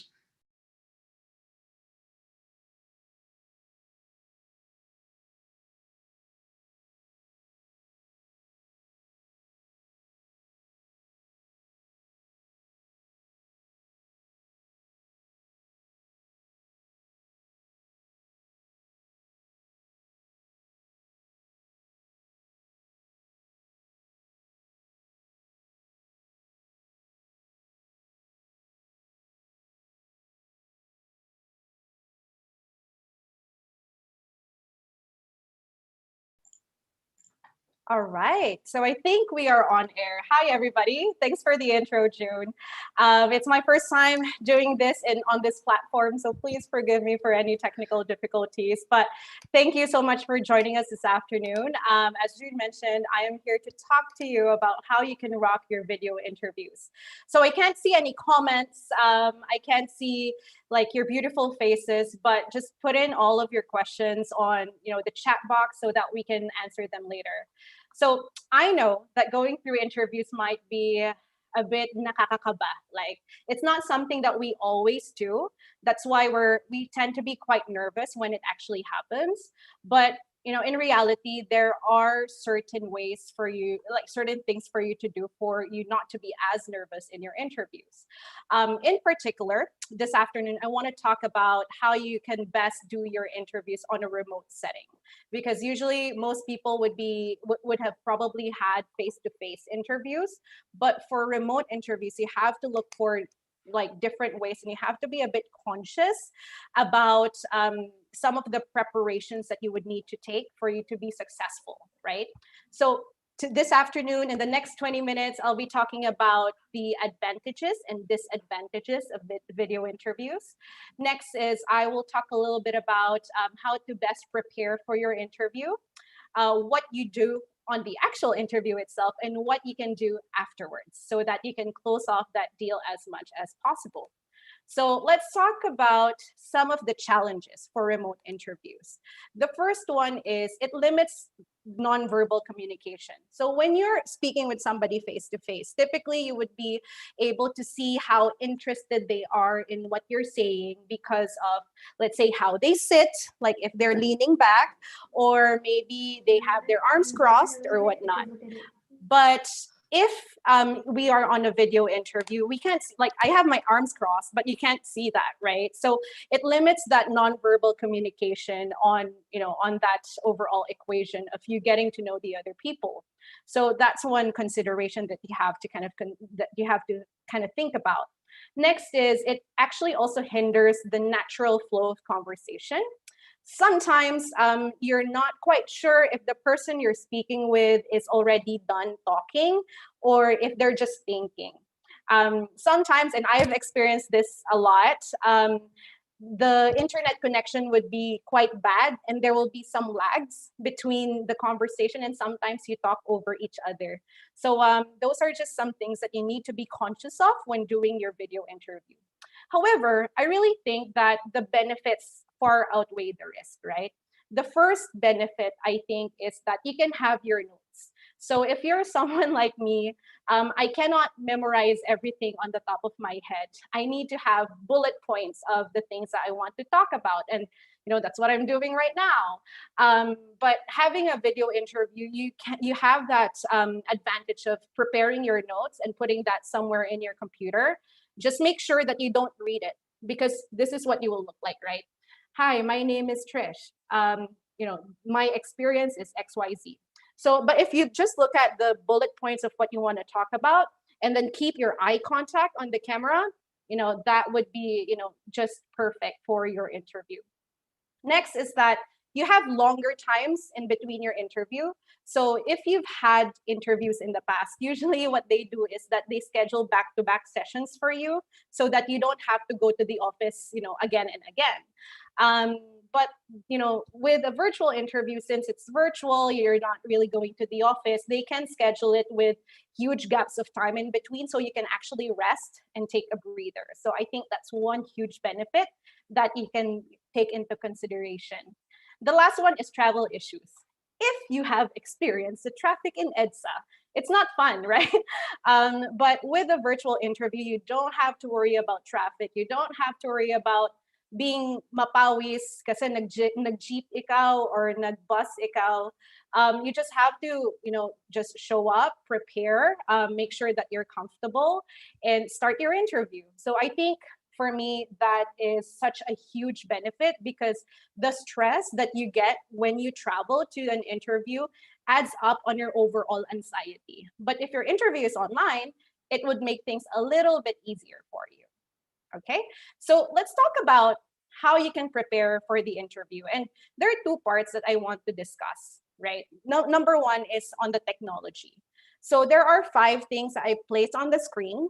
Let's talk about the first one, is lighting and framing. So if you've seen like YouTubers, or like if you're somebody who likes to take selfies, you know that having a proper light and having like a nice angle to frame your face or frame yourself on the interview is going to be very critical. So number one, lighting. Major tip is that make sure that your light is on the side or in front of you, not behind you. Because if it's behind you, it will be against the light and you will just be a shadow. So they won't be able to see your face. Framing is important because we don't want to be looking at, like your double chin or upside your nose. So my tip is for you to either get, those laptop stands so that the camera can be like at eye level, like what my current setup is right now. Or you can, like if you don't want to spend for like a laptop stand, you can consider getting some books, put your laptop on top of that, and then level it up with where your eye level is.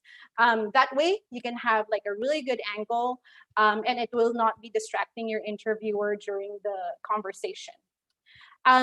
Next is sound. Okay, so I think sound is more important than the lighting and the framing. Because yes, you look pretty, yes, you look handsome, but if they cannot understand what you're saying because there's background noise, or the microphone on your computer is not very good, it's not going to make for a very good interview result. So my suggestion for sound is go to a part of your house wherein the room is a bit separate from where the action is. Try to schedule your interviews in the time of the day where everybody is doing something else. So if you have like an 8:00 a.m. interview when your mom is making breakfast, and then your dad is watching TV, and then your siblings or your children are playing, it's going to be very difficult to control all of that extraneous noise, right? But if you say schedule it in the afternoon, for example, like 2 p.m., everybody is napping, or the children have online classes. So, that would be a better option for you to be able to reduce the sound. I also recommend the use of headphones. So if you have like your laptop has a microphone already, sometimes if you're far, we won't be able to hear you quite properly. But if you have headphones like this one, you can put the mic near your mouth, so that the sound would come out better when you speak with other people. Next is internet. So internet, we all know that not all areas of Manila has really good and stable internet. Based on preference, what I would like to recommend to you is that number one, try to plug your laptop to your router directly so that the connection would be at the best that it can be. If that's not possible, try to make sure that your Wi-Fi is stable. So I'm not an expert with internet, but if ever you have an interview happening that day, make sure to limit your use for the internet for that day, for not only for yourself but also for your family. Because the more bandwidth you use in the day, the less bandwidth you will have when you have your interviews, and that's usually when the connections struggle. So just think about that when you kind of do your interviews as well. Next is the software. Okay, so right now we're using Zoom. Usually we use Microsoft Teams or Skype, and there are also like other video conferencing options out there like WebEx as well. So make sure that when you receive the interview invite from your hiring manager, just research online how to use that software so that when you dial on, you're not lost like me, wherein you kind of figure out how to share your screen, how to turn on your video and whatnot. The best way for you to be able to look prepared for the interview is just really getting to know the technology that you will be using. So that's that for software. The last piece of advice with regard to technology is test your setup. So sometimes, like for Zoom or Microsoft Teams, there's a way for you to test your speakers without calling anybody, or test your microphone quality without calling anybody. So that's something that you can explore. If you want to take it a bit further, you can try to have a friend call you through that software so that you know that your setup is pretty good for an interview already. Okay, all right. After the technology, let's focus on yourself, right? So what are the things that you need to do in terms of presenting yourself online? Next, okay. There you go. So body language. Okay, body language is going to be quite important for you because it's part of the nonverbal behavior as well. So just try to be conscious of that. When you do your interviews, make sure that there is that eye contact that I was talking about earlier. So try to make sure that the camera or the video of your interviewer is near where your camera is, so that there's kind of like an eye contact happening. Sometimes what other people do is that they put the video of the interviewers like on the side or on like a dual monitor. So you kind of look like that, but then like you're talking to your interviewer. So it doesn't look very professional, right? Or it doesn't look very, like the connection wouldn't be there as much. So try to look at the camera when you have your interview. Another tip is gestures. Like, okay, for me, I am a type of person who also speaks with their gestures. So that if you're like me, consider to put the camera a little bit further away so that those gestures would be seen. But also at the same time, try not to overdo it because that might be a bit distracting as well. So that's it for body language. Next is get comfortable. So make sure that the room that you're in has good temperature. I remember a time wherein I was interviewing for a role, and the room that I was in was very, very hot. While I was in the interviews, as in tagaktak yung pawis ko, guys, and it was not a good look. But yeah, try to make sure that the temperature of the room is okay, you're comfortable, the seat that you're sitting on is comfortable as well, so that you can focus more on the conversation rather than your overall position while you're doing the interview. Next is, what do you wear? Okay, so with regard to the outfit, it's going to be quite similar if you did like a face-to-face interview. My general advice, or the general advice of recruiters, is to dress up one level higher. So if you know that the company that you're interviewing for is more casual, try to dress up with a colored polo shirt or like a nice blouse.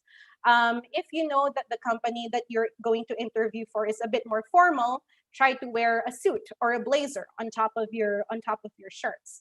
That way, you kind of show respect that you dress up appropriately for the interviews, even if it's just at home. Next is do your research. Again, this is something that is going to be quite similar with you doing a face-to-face interview as well.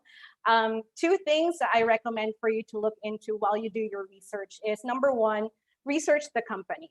So one option is for you to look at the company website, but most candidates miss out on researching with what is happening on the news. So for instance, let's say you get an interview with Microsoft. Instead of just going to our career site and getting to know us and our values, try to look at what the press is saying about Microsoft as well, because there might be some things that's happening in the market that might be helpful for you to fully understand the role better. So let's say the company, there was a post wherein, this company is going to grow their operations in Manila, right? So okay, so maybe that's the reason why there is that vacancy, right? So look at those news articles and see if they would be relevant for the role that you are applying for. Next is the JD.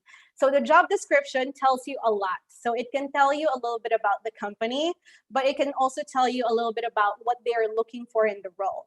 So if the job description says we're looking for somebody with leadership qualities and whatnot. So if you read between the lines, why are they looking for leadership quality? Are they looking for somebody who would be eventually trained up to be, the next team lead for that team? So think about those things. Read between the lines of the job description, and it will definitely help you on your conversation. Next is interview format. So there's a lot of ways for us to be able to do interviews. The most common one is like a one-on-one interview, like a one-on-one direct conversation. I ask you questions and you answer. But there are also panel interviews that's being done virtually. There's also demo interviews. For instance, if you're a technical person and the interviewer would want you to do a demo of how you code or how you design if you're in an artistic or a creative job. So think about that.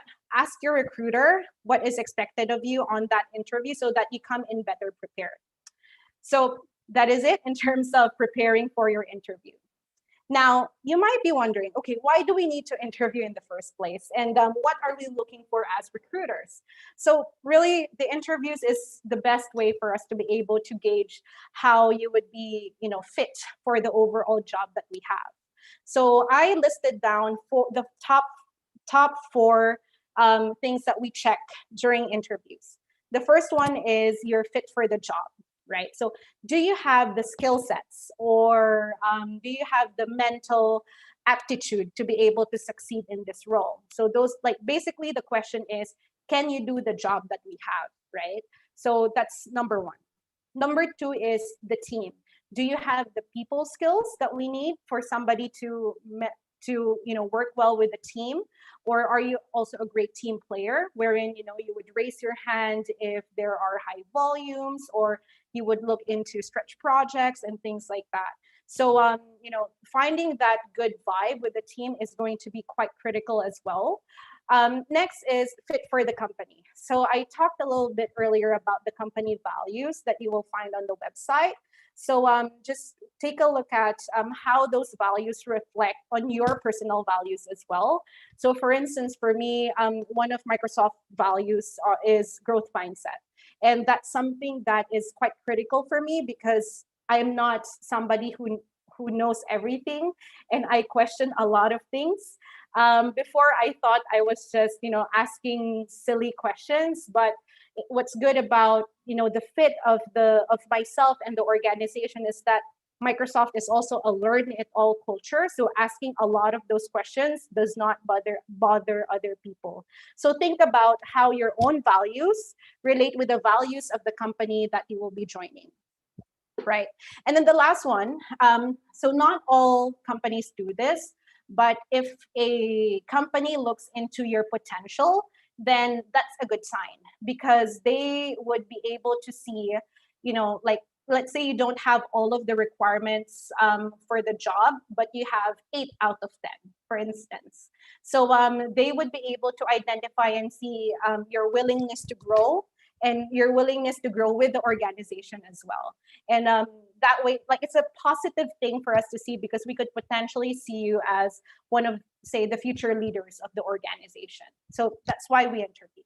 Now, let's move on to on the interview itself. So again, I said earlier that Microsoft is not like a know-it-all culture, but from an interview standpoint, I suggest for you to have all of the answers necessary about you, because the interview is going to be all about you, and the spotlight is on you. So make sure that you have answers ready for whatever questions that would come your way.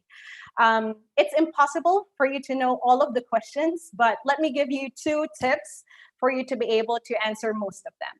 So number 1 is the competency assignment. So usually when you interview with a company, each of the interviewers that you meet will be assessing you on certain competencies. By competencies, I mean certain things that are skills that are important for the job, right? So for example, the first interviewer will be focusing on teamwork. The second interviewer will be focusing on, say, like your technical ability. The third interviewer will be focusing on, let's say, leadership qualities. So for you to know what the competencies are, the 2 main things that you should look out for is number 1, read the job description. What are the major qualities that they're looking for based on the job description? Did they say, did they say something around, being proficient in Microsoft Office, or did they say, collaboration or teamwork or whatnot? So those are the competencies, and expect that the interviewers that you will be meeting will be assessing you based on those competencies as well. So once you have those competencies, the next thing that you need to do is to prepare speaking points. So what are speaking points? Basically, let me give you an example. If one of the competencies that you have identified on the job description is, let's say, let me think. Let's say it's leadership, right? Or collaboration. So try to look for examples in your past work experience wherein you have shown an instance wherein you collaborated well with your team. For instance, like if you can see here, I put in context, action, outcome, and measure of success. So how you would frame that speaking point regarding teamwork and collaboration is that, during last year, the volumes were really high, and the entire team was struggling because, the process in which we can finish the transaction is too long. So that's a context. Action is, so what I did was I worked on a process improvement project so that we can cut down the processing time of the transaction from 10 minutes to 5 minutes. So that's your action. Yun yung ginawa mo tungkol dun sa context. Next is outcome. So what happened after? So you can say something like, because of that project that I did, we can finish our work in time and our stakeholders are happier because we can close transactions at a faster rate, and it saves them more money rather than the old process that we were doing in the past. So that's the outcome, and also kind of the measure of success as well. If you can possibly find how much time you saved or how much money you saved for the company, those would be really helpful answers as well. So that's the basic guideline that you can do in terms of just preparing answers for your interview. Read the job description, read the company site, and look at the values of the company. Take those competencies and think of situations in the past using this format for you to be able to answer most of the questions that they will be asking. So remember that: context, action, outcome, and the measure of success. All right. Okay. Next one is bring in the questions. So usually when we go into interviews, sometimes I speak with candidates and they don't have questions for me. As a recruiter, sometimes I feel like I kind of think if they're really interested in the role, or if they kind of fully understand the role, or if they're really engaged in the overall role itself. So when you get into the interview stage, make sure that you bring some questions with you.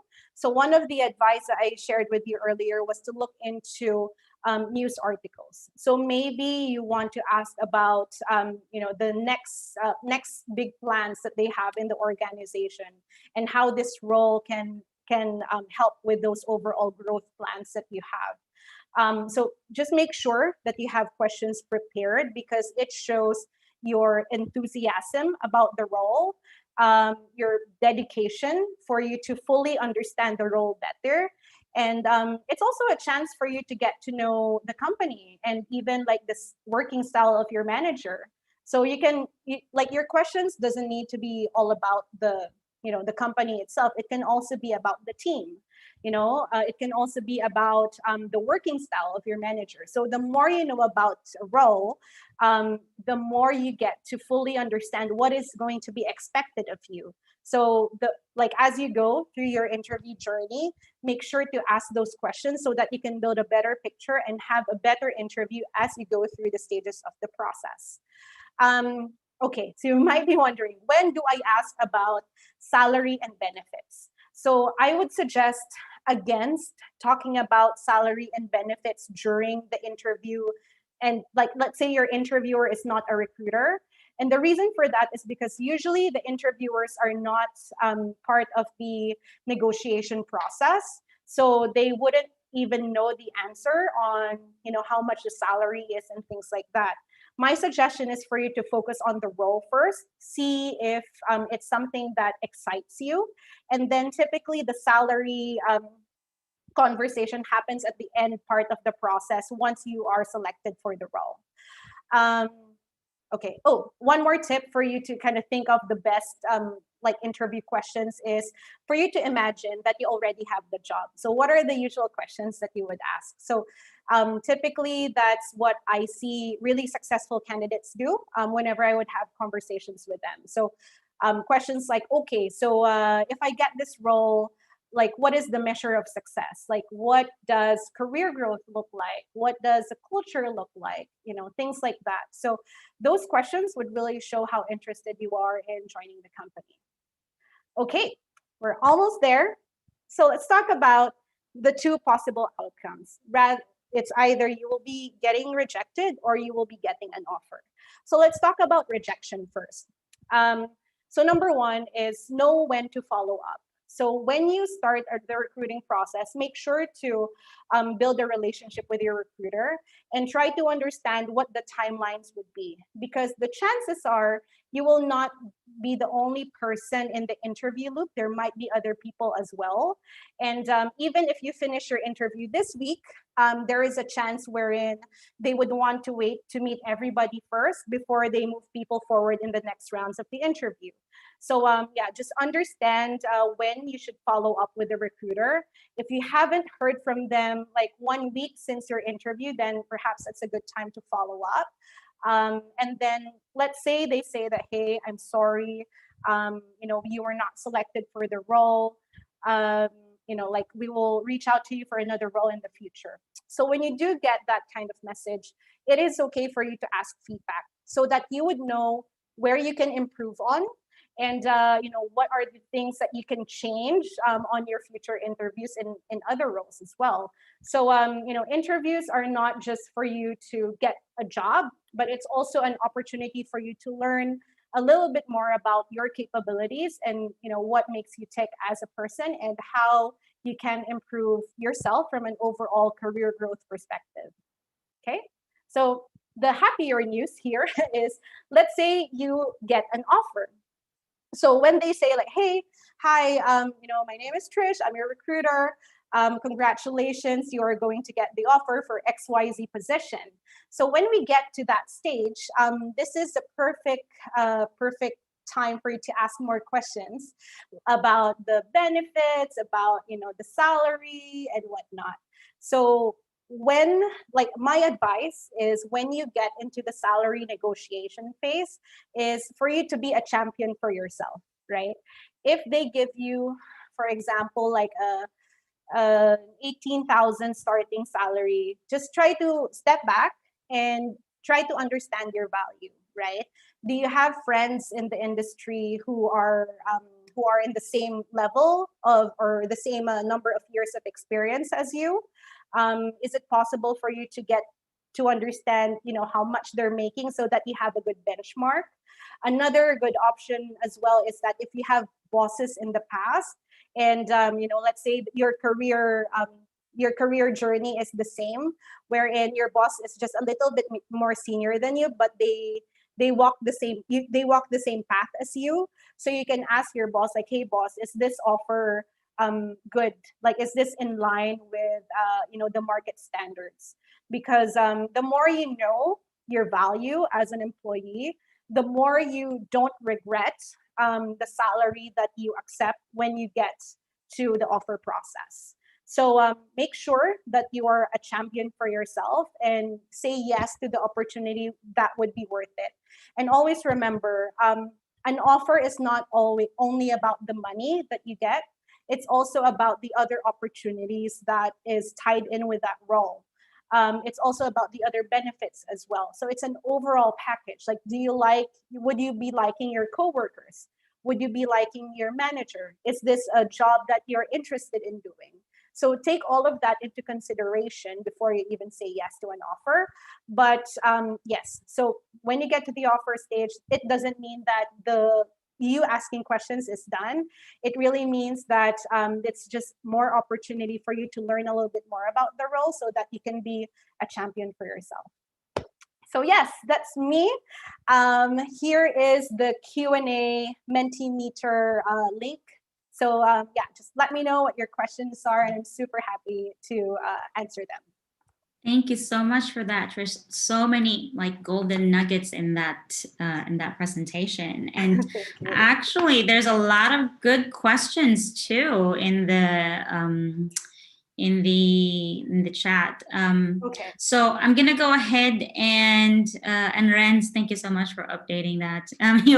Renz is also in the background sending over the questions from the group. We are a little bit short in time, but we can answer. We can still answer a couple, and I think we can go ahead and see here. There's a couple of questions that I would like to hear some answers to. Sure. So they said, would you consider hiring somebody who isn't a college graduate or basically high school level only? That's, I think, a lot of insecurity about applying is not having a degree. Yes. I totally understand. And Microsoft, personally, there have been some hires that I've done in the past wherein this person did not have like a college degree. And like from a local perspective as well, I know a lot, like I have a lot of friends who have been quite successful in their roles with them not having a college degree.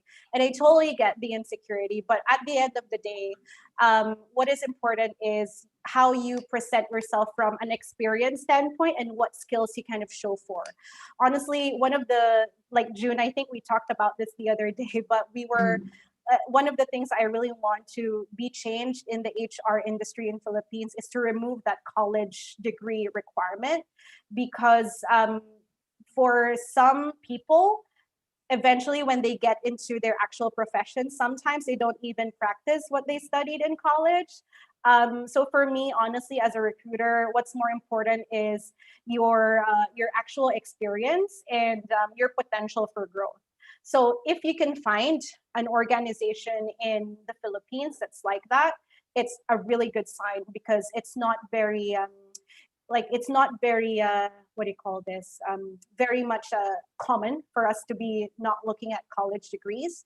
But yes, at the end of the day, I suggest you structure your resume or your CV in a way that you focus on your experience rather than what you finished in college. Like for me, my CV would first emphasize on the skills that I have, the experience that I have, and then at the very bottom is like my college degree, because that's the least important from like in terms of profiles for people with more than say like 5 years experience. I hope that helps.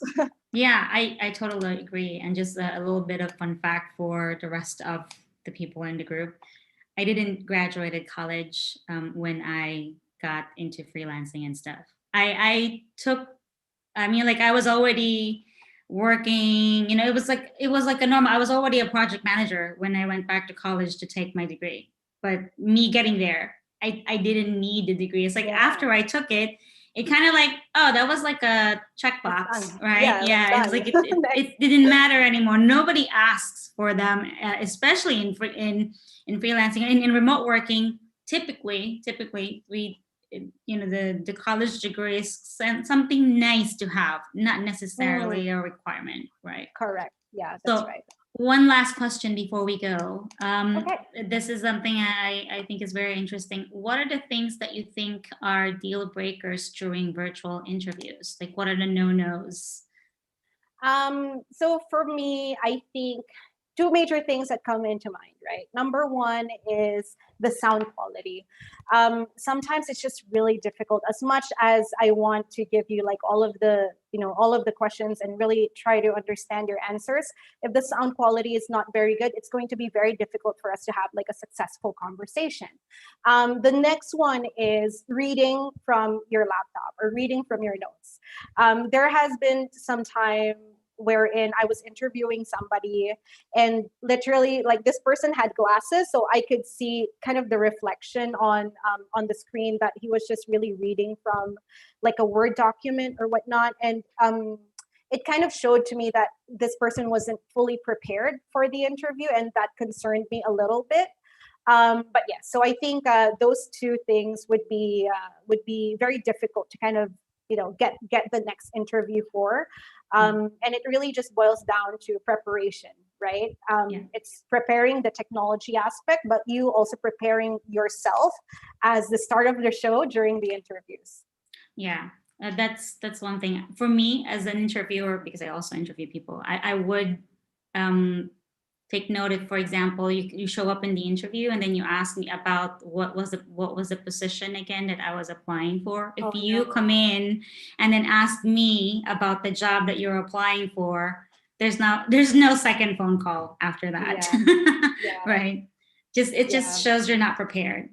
Right? Yeah, correct. Yeah, that's right. Okay, I think we have a lot of other questions. I mean, I'm going to share the questions to Trish, and if she has time, she can come back and answer them in the chat. The chat is very lively and active, so people are there sharing their experiences as well. You feel free to join. And Trish, thank you so much for doing this talk, for sharing your knowledge. And I think that's beautiful that we are all coming together with regards to the remote working movement. Yeah. No, thank you for having me. And I'll quickly pop in the chat box later and answer some questions as well. But yes, thank you so much, everybody. I hope that was super helpful. And thanks as well, June, for having me today. All right. Bye, guys. See you in a bit. Bye, everybody.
All right.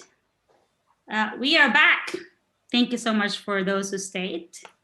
This is our last talk for today, and we will be talking about the future of work, how remote work is shaping the global workforce. So the first few talks that we've been discussing, we were kind of more focused about freelancing within the Philippines.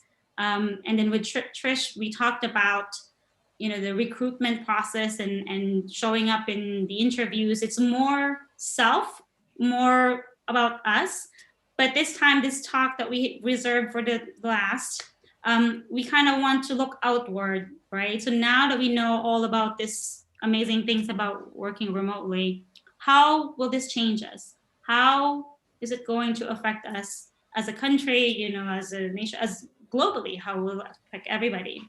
So I have here with me 3 amazing women, making impact and making changes, each and every one of them. And I'm gonna go ahead and start introducing from, there's no particular order, right? So I'm gonna start with Zaina Xavier. You are from Kinsta and she has been helping international startups and scale-ups with their HR needs for over a decade. And she's focused on creating great environments that allows people to flourish and do their best work. So currently, Zaina is the head of HR for Kinsta, right? And Tracy, a very special place in my heart. I actually work with Tracy. She is the co-founder of WorkRemote, doing amazing things in Ireland. She'll tell us a little bit more about that, in a while. And basically, they are helping people make remote work normal, or remote work local. Sorry, our tagline, I forgot.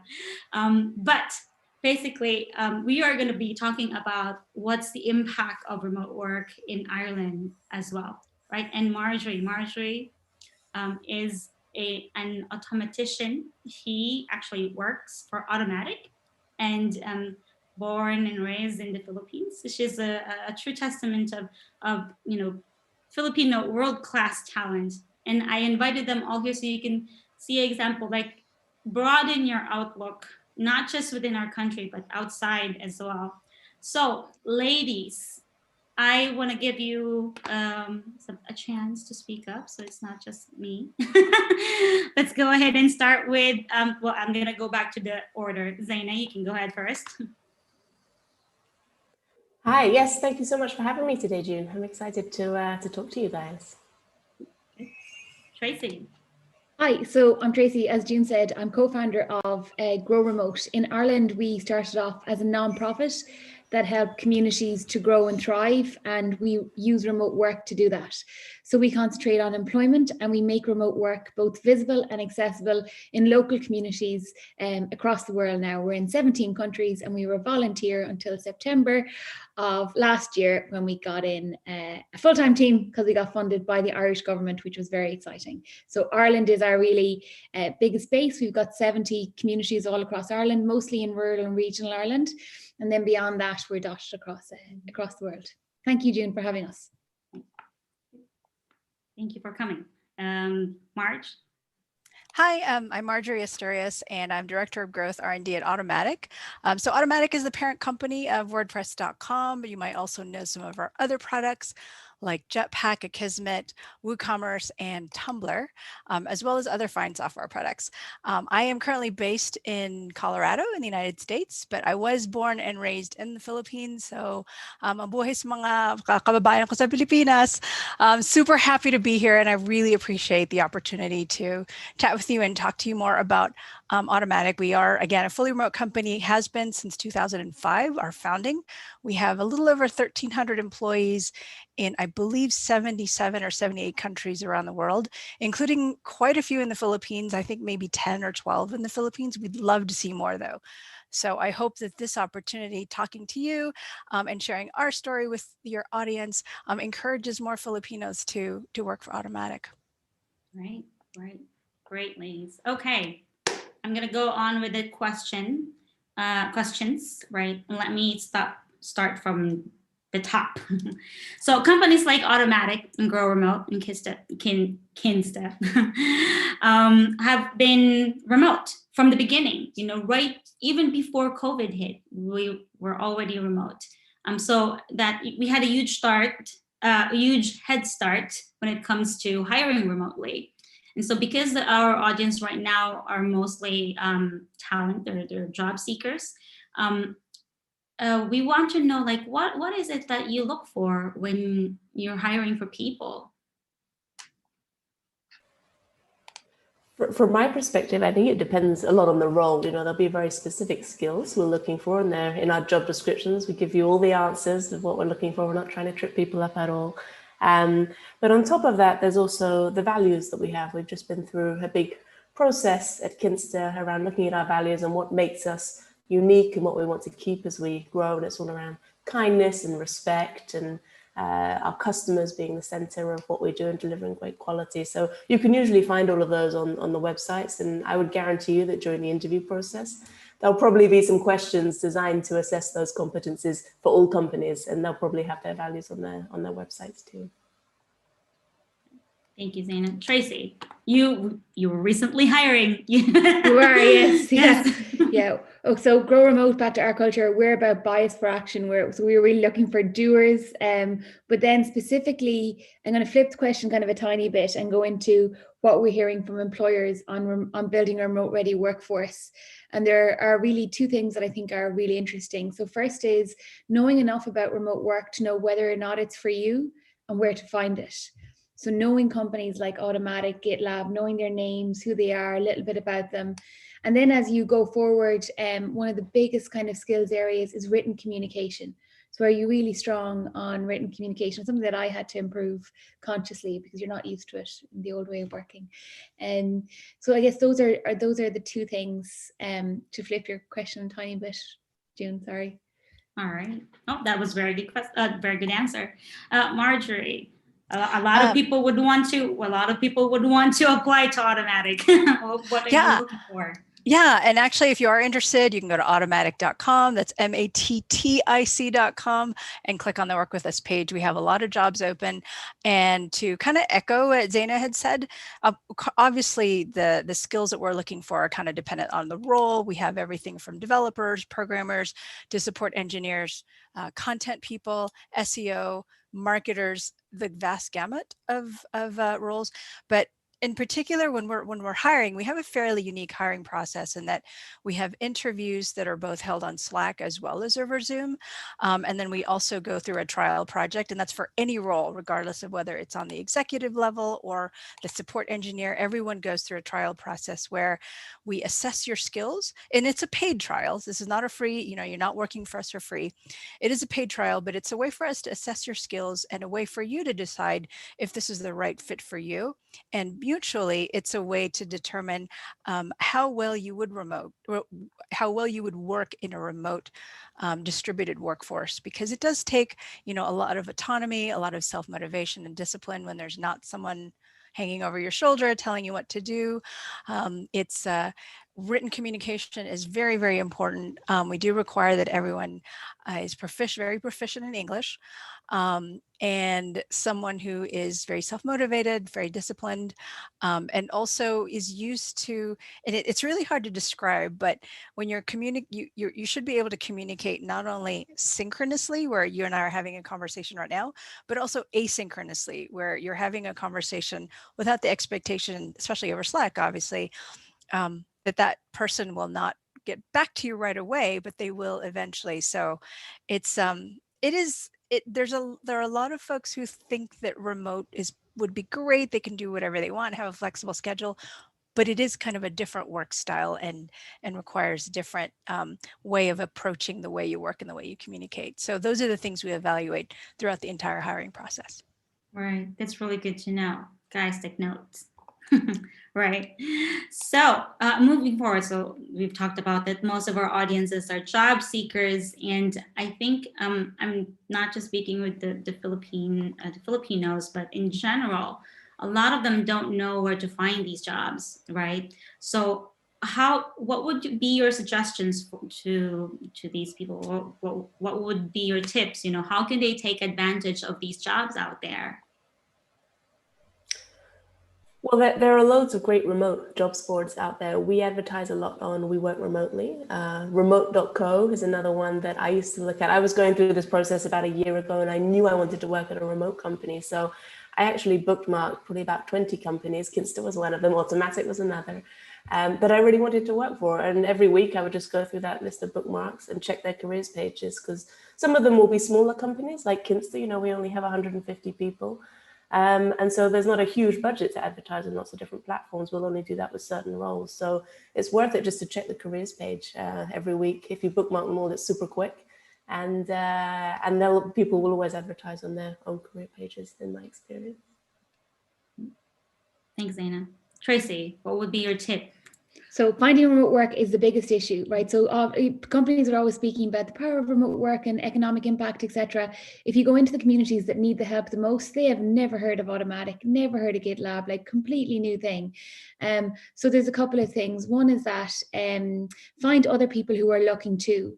So sometimes you can get caught up in people who are paid to tell you certain things. So different parts of the machine have different paywalls in front of information.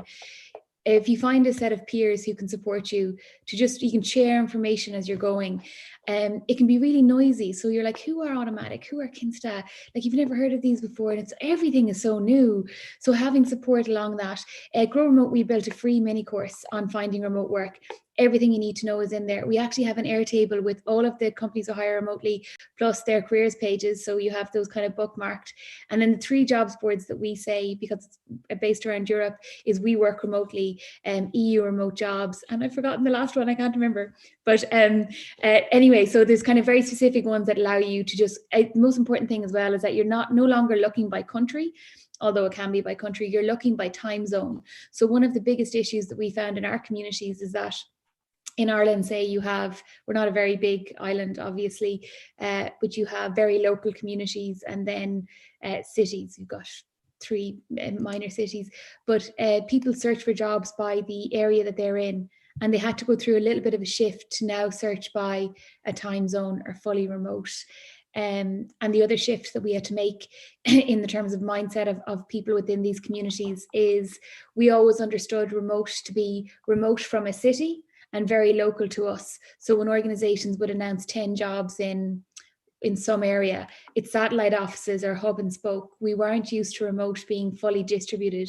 So this concept that the jobs could be here, I'm rambling a little bit, but find people who are also on the journey with you so you get straight information. That's it. Yes, really good advice. The power of community is what we are. Right. Marjorie, what would be your suggestion? Well, obviously for Automattic, go to our website, click on Work with Us. I'm glad that Zaina mentioned We Work Remotely, because that's pretty much the first one that came to mind for me when it comes to remote work. We have advertised on LinkedIn. We've advertised on, and one of the things we want to do is, because we have a global audience, we are trying to encourage more people from outside of the North Americas. We still hire within the North Americas, but we really want to continue expanding our footprint around the world and really emphasizing diversity and inclusion. And so we are also trying to reach out to different organizations and share, sharing what job opportunities we have for those who might not think of us when they think of a tech company. And also for specific to, if you're interested in WordPress, and if you're familiar with Kinsta and Automattic, you're probably whether you're in the WordPress community or adjacent to it.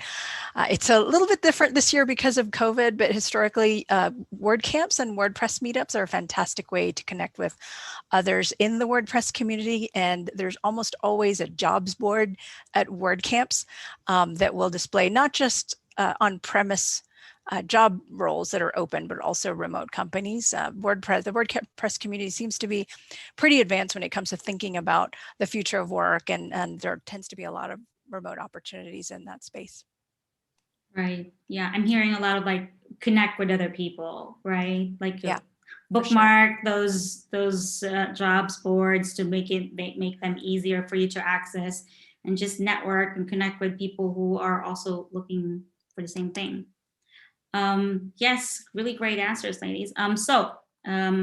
Our next question is basically, so the pandemic accelerated the digital adoption of most businesses, right? So like if there were 500, let's just say, I'm just throwing a number here, 500 companies before who were hiring remotely before pandemic, that probably increased 200% now, like because we can't work or it's very difficult for us to work. So in the office. So how do you think this will change for other countries? How will this affect the countries, like its people? What would be the overall impact of this? Well, I think it's a really interesting social experiment. So we're in a really unique time at the moment, and we don't really know what our new normal is going to be like. But I expect that we'll see at least some companies will continue this in future years. And June, we've seen a lot in Lisbon already. There's a really high wage difference between the people who work for international companies and the people who work for local companies, and that creates a big discrepancy between things, and pushes things like rent prices up. It's really hard now for Portuguese people to find affordable accommodation in Lisbon. So I think that's an interesting sort of social side to it, and something that we need to be conscious of, because remote companies will have different compensation strategies, and that's something we're looking at now. Do we pay people the same amount regardless of where they're based, or do we localize salaries a little more? So I think that's something that I'm personally finding really interesting at the moment. But I do think as well that once we move past this period in our history, there is, I see, and I don't know if you guys feel this too, a little bit of a backlash against remote work from some companies for people who weren't ready to be thrust into it. Companies like the ones on this call, we're all doing it already. But there are some companies that just didn't have that documentation, that technology, that mindset already set up. And so they've been thrust into a remote work environment and they're not really ready for it. So I think once people are able to go back to the offices and work from there, I do think we'll see, there will be a shift definitely towards more remote work, but I don't know if it will be as profound perhaps as it could have been. Right, very interesting. Tracy, what would be your So opinion? for us, ultimately, it has the power to reshape how local communities run. So if you can bring in people with equal access to jobs that you can have in a city, and they can spend both their time and their money locally, then we can build our farmers markets and do all the things that we want to do in our local community. So it's ultimately transformative. But we're paid by the Irish government to hit 4 objectives. And one of those is transition organisations from in-office to remote.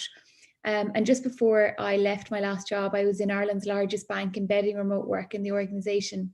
And so you can see the challenges that are within large enterprises that haven't had the opportunity to, I suppose there's models for fully remote, there's models for in the office, but this thing of transitioning a huge 250-year-old beast into something that's like location agnostic is mental. So I think we are coming up against challenges. I think together with the Irish government, we set up a training program to build capacity in organizations to be able to manage remote teams. And as part of that, we're seeing where things might go. I think that we have an opportunity now, ahead of hopefully the vaccine coming in and things going back to normal, to either lock in really good behaviours and kind of define what the future might be. So we're working on a change mechanism for that. But what I will say is the biggest thing that we're noticing in working with large organisations is that they say the future is hybrid, but they understand hybrid to be 2 days in the office, 3 days out. So they're like, oh, it's just going to be the same as it was before. It's just that you can do it. I'm like, no, you're going to have second-class citizens. It's going to be, that's going to be way worse. Like, just go back in the office if you want to do that. So it's I think the work that all of the remote companies are doing and sharing their learnings is so pivotal, and it's amazing. We've shared that GitLab handbook maybe 1,000 times, and it's like, you need to go remote first. And they're like, oh, and even just last week, the CEO of a large company who was like, yeah, okay, we need to go fully, go all in. The pin kind of only dropped on remote first. He's like, everybody has to change. Like, yeah, if one is remote, all are remote. And I think that concept of inclusivity, I think that's working really well. So it's not that you're better in the office, you're better outside the office. It's just that you think about people, everybody when you're doing things. And so everybody feels included, and you get all the benefits of remote work as well. So I'm not totally optimistic about the future, but I don't think, like, our job is to drive change in society. So we need to be a little bit, I think we've got a little bit of work to do. And I think that change will come for 3 levels. To finish off, like within organizations, you've got all colleagues and people coming into the organization and what the market is pushing in terms of what employees want, but they've been screaming for remote work for ages. Then you've got people managers who kind of enable it within an organization, but then you have CEOs, real leaders in traditionally office-based organizations, who need to kind of set the vision forward for a world where employment is accessible to you no matter where you are. That's it. Great answer, Tracy. Right. Okay, Marjorie, what would be your opinion about it? I agree with everything that Tracy and Zaina said, and I would especially highlight what Zaina mentioned earlier, that I also am unsure of how much of a transformative experience the pandemic will have on the nature of work. When the lockdowns first started happening and everyone had to suddenly go remote overnight, we got a lot of requests from media and from other companies that were all of a sudden realizing, oh my gosh, I have to turn my entire 5,000, 10,000 company into a remote workforce overnight. Can you give us some tips?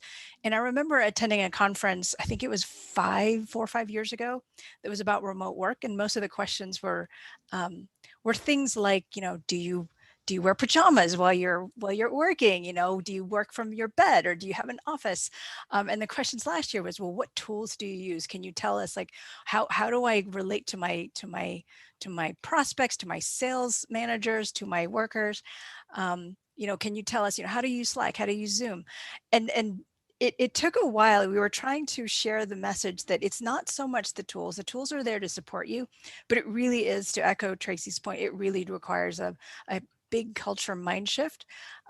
You need to be remote first. You can't have one person remote and everyone else can stay in the office, because it really fosters a sense of exclusion for that one person. Because I think everyone has had an experience of calling into a conference call in a conference room where you're the only one calling in and everyone is in the conference room. And pretty soon people forget you're in the meeting, and you don't feel like you can participate. So it's about changing the way you think about what it means to actually be working. If you don't see the person in front of you, are they really working? And if, can you trust that they really work? Here at Automattic, we assume positive intent, and we assume that you're working. One of the questions we often get asked is, well, how do you know if someone's actually working and not? Trust me, it doesn't matter if you never see that person, if they're not producing results, because that's how you're measured in a company like Automattic.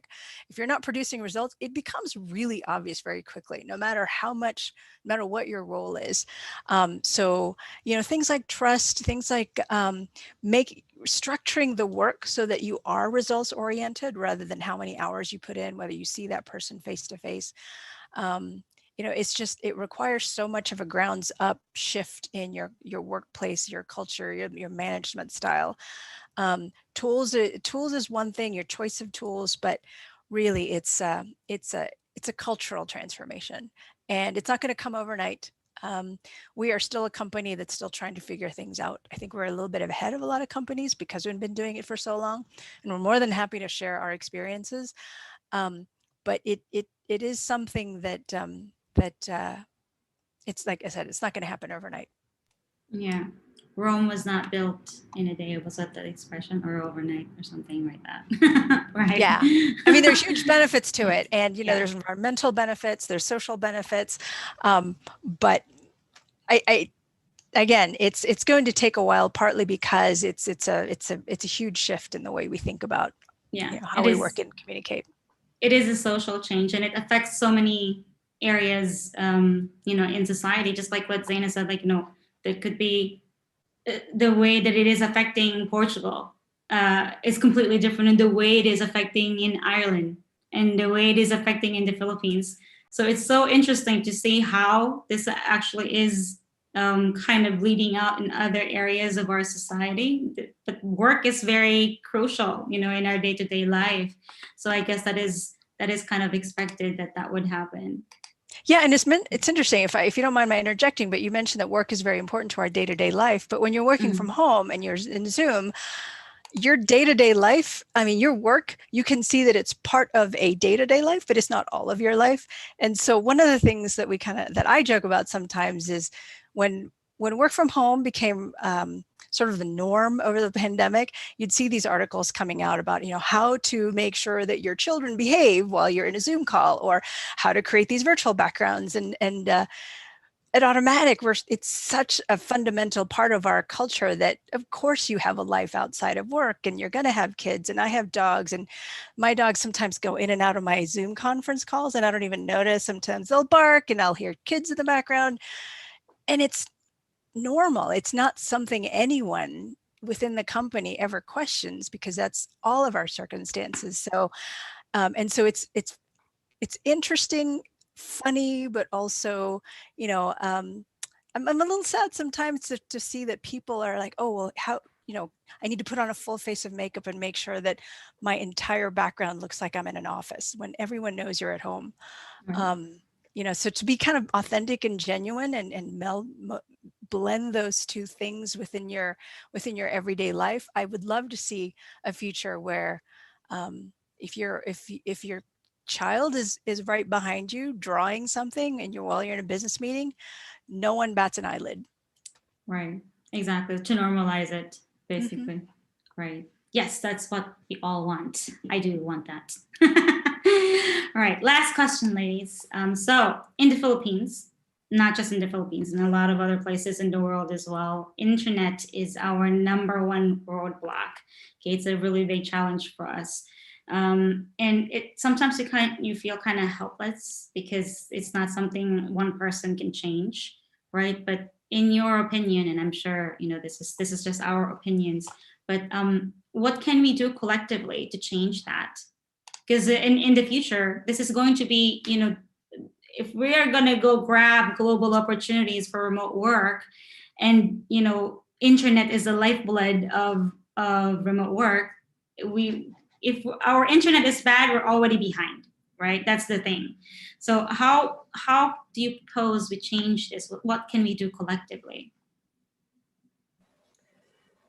Personally, I find that a really tough question. I'm not sure. My only thoughts really are that I agree with you that a stable internet connection that's quick is really essential for remote work. And we're sympathetic. We're a nice company. We understand sometimes things happen. I'm sure all remote companies are the same. But if generally speaking you don't have a good internet connection, it's going to be really hard to get a good remote job.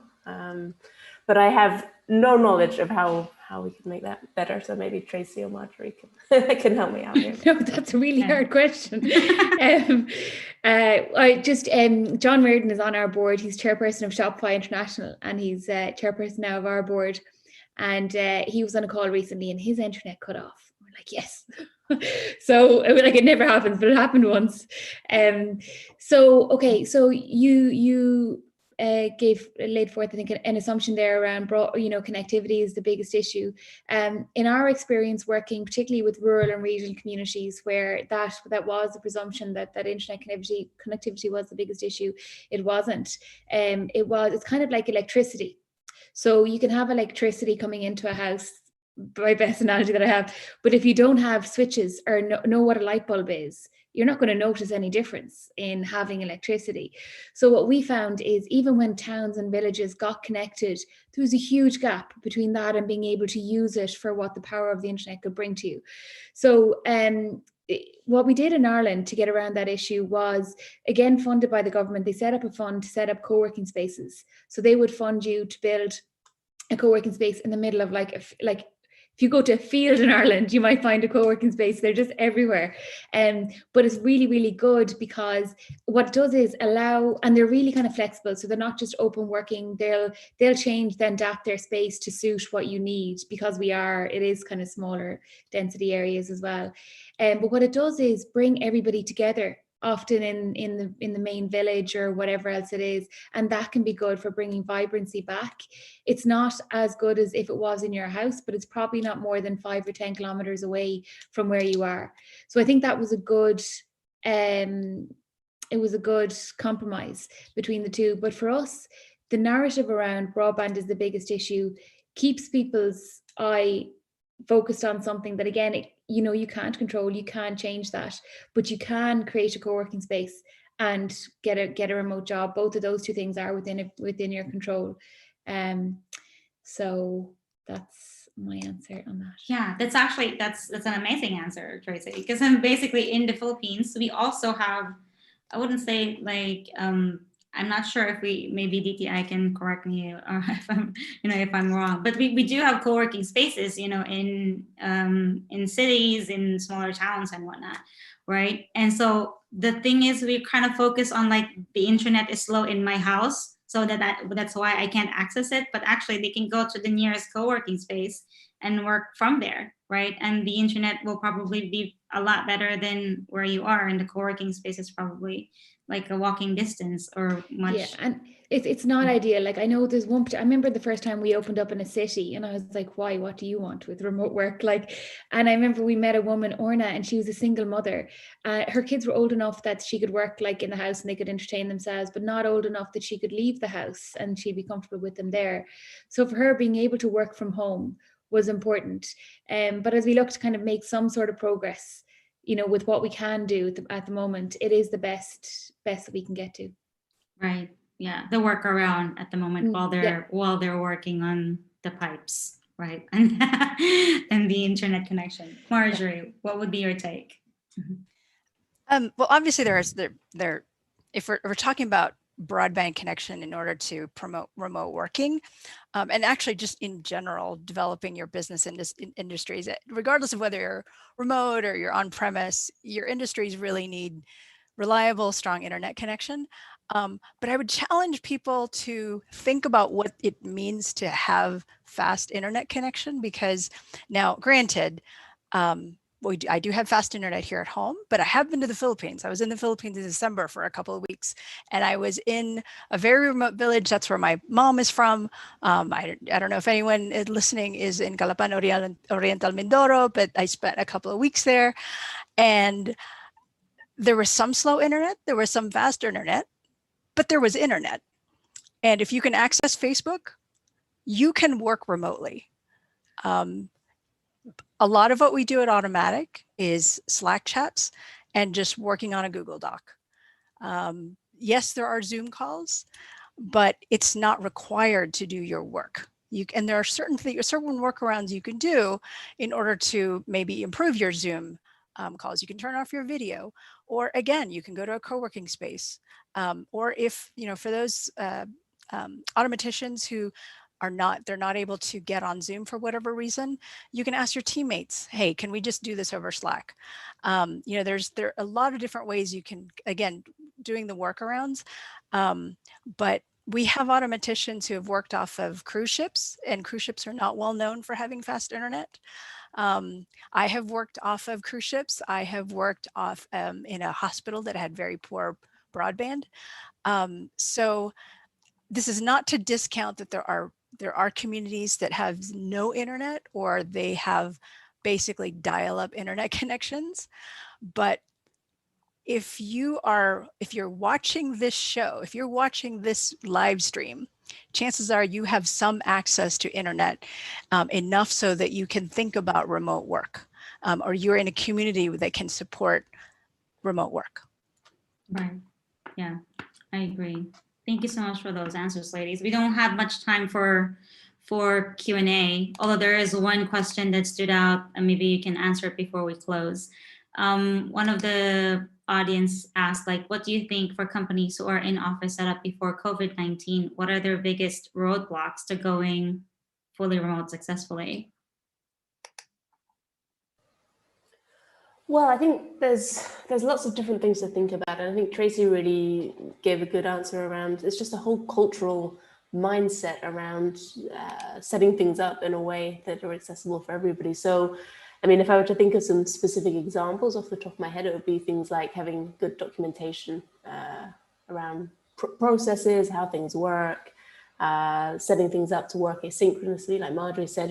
Our people at Kinsta are spread all over the world, so you have to think in a completely different way about when you might get a response to questions. It's not like just popping over to someone's desk. So I think there's just a huge amount of change that needs to happen with how they do it. And unfortunately, a lot of companies have been thrust into this position where they have to make that change very quickly, and potentially without the right support. And so that can make it tricky in a lot of ways. Right, I agree. Tracy, we're doing Just a as- training. Yeah, Yes. just as talking about documentation, we actually use, so the founder of Automattic has 5 levels of remote work. You're reaching nirvana, and we use that pyramid in so many of our talks. Like, this is the context of what we're going to reach, and it's what he references is asynchronous communication, documentation, and that kind of remote first mindset, and deliberate and intentional move towards it. So, and that actually, even if you ended up back in the office, but you had thought about all of your experiences a little bit more, it's still going to be a better environment for you to be working in. So it's just great to start the journey anyway. And I'm not sure, just as you said, that we're going to be out of time soon. I just have one ask of people, because we're all about action, right? And it is, if you show, we use as well the map of Automattic and where they hire, use it all the time, and then we show the careers page. If you show that to people, they're like, what? If you see their eyes, like, we can do that here. You're like, yes. And it's so for you, it's really rewarding. For them, it's really rewarding. Remote work doesn't come in through the usual channels like careers days, that kind of stuff in our local communities. So if you can spread the word and tell people about these companies, it is transformative. So if you do one thing after today, call up somebody who you know and be like, hey, did you know you can have all of these opportunities no matter where you are? That's my action. Sorry, yeah. I have to have an action in. Exactly. Yes, that's a very good action. Share the knowledge, right? Okay, Marjorie, you're the last in the group, and then we can go ahead and close. And I'm sorry, I apologize. What was the original question again? The question, hold on. The roadblock. The roadblocks, yes. I Yes. repeat everything that Zaina and Tracy had mentioned. It really is a cultural mind shift. And I'm hoping that once the pandemic is over, knock on wood, people don't forget those lessons and realize, because ultimately it's about finding the best talent for your company. And Automattic has an advantage in that we can source talent from anywhere in the world. We're not limited to San Francisco, New York, London, Paris. We literally can go in the Philippines, in people's backyards, and hire and not require them to relocate or leave their family behind. And so companies have to think about that. You're not just competing anymore with the companies down the street or in the same city. You're competing with companies around the world. If you want to succeed in the future, you're going to have to think, how can I make sure that I'm able to attract the best talent? And so you have to think globally now, not just locally. Yeah, totally agree. Completely agree. Thank you so much, ladies, and you for attending, for sharing your knowledge with us. I'm sure this is a real eye-opener to most people who are attending. Before we close, I'm just going to say that we will do a closing. I will be back after this. That's just so that people don't leave, right? Don't leave yet. I will be back. But I want to thank you three for the amazing talk. And I will see you around. If anybody wants to connect with their companies, you know where to find them. We will leave the links, and that is it. Thank you. Thank you so much. Thanks for having me. Thanks for having us. Bye. Bye.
All right, and we are back.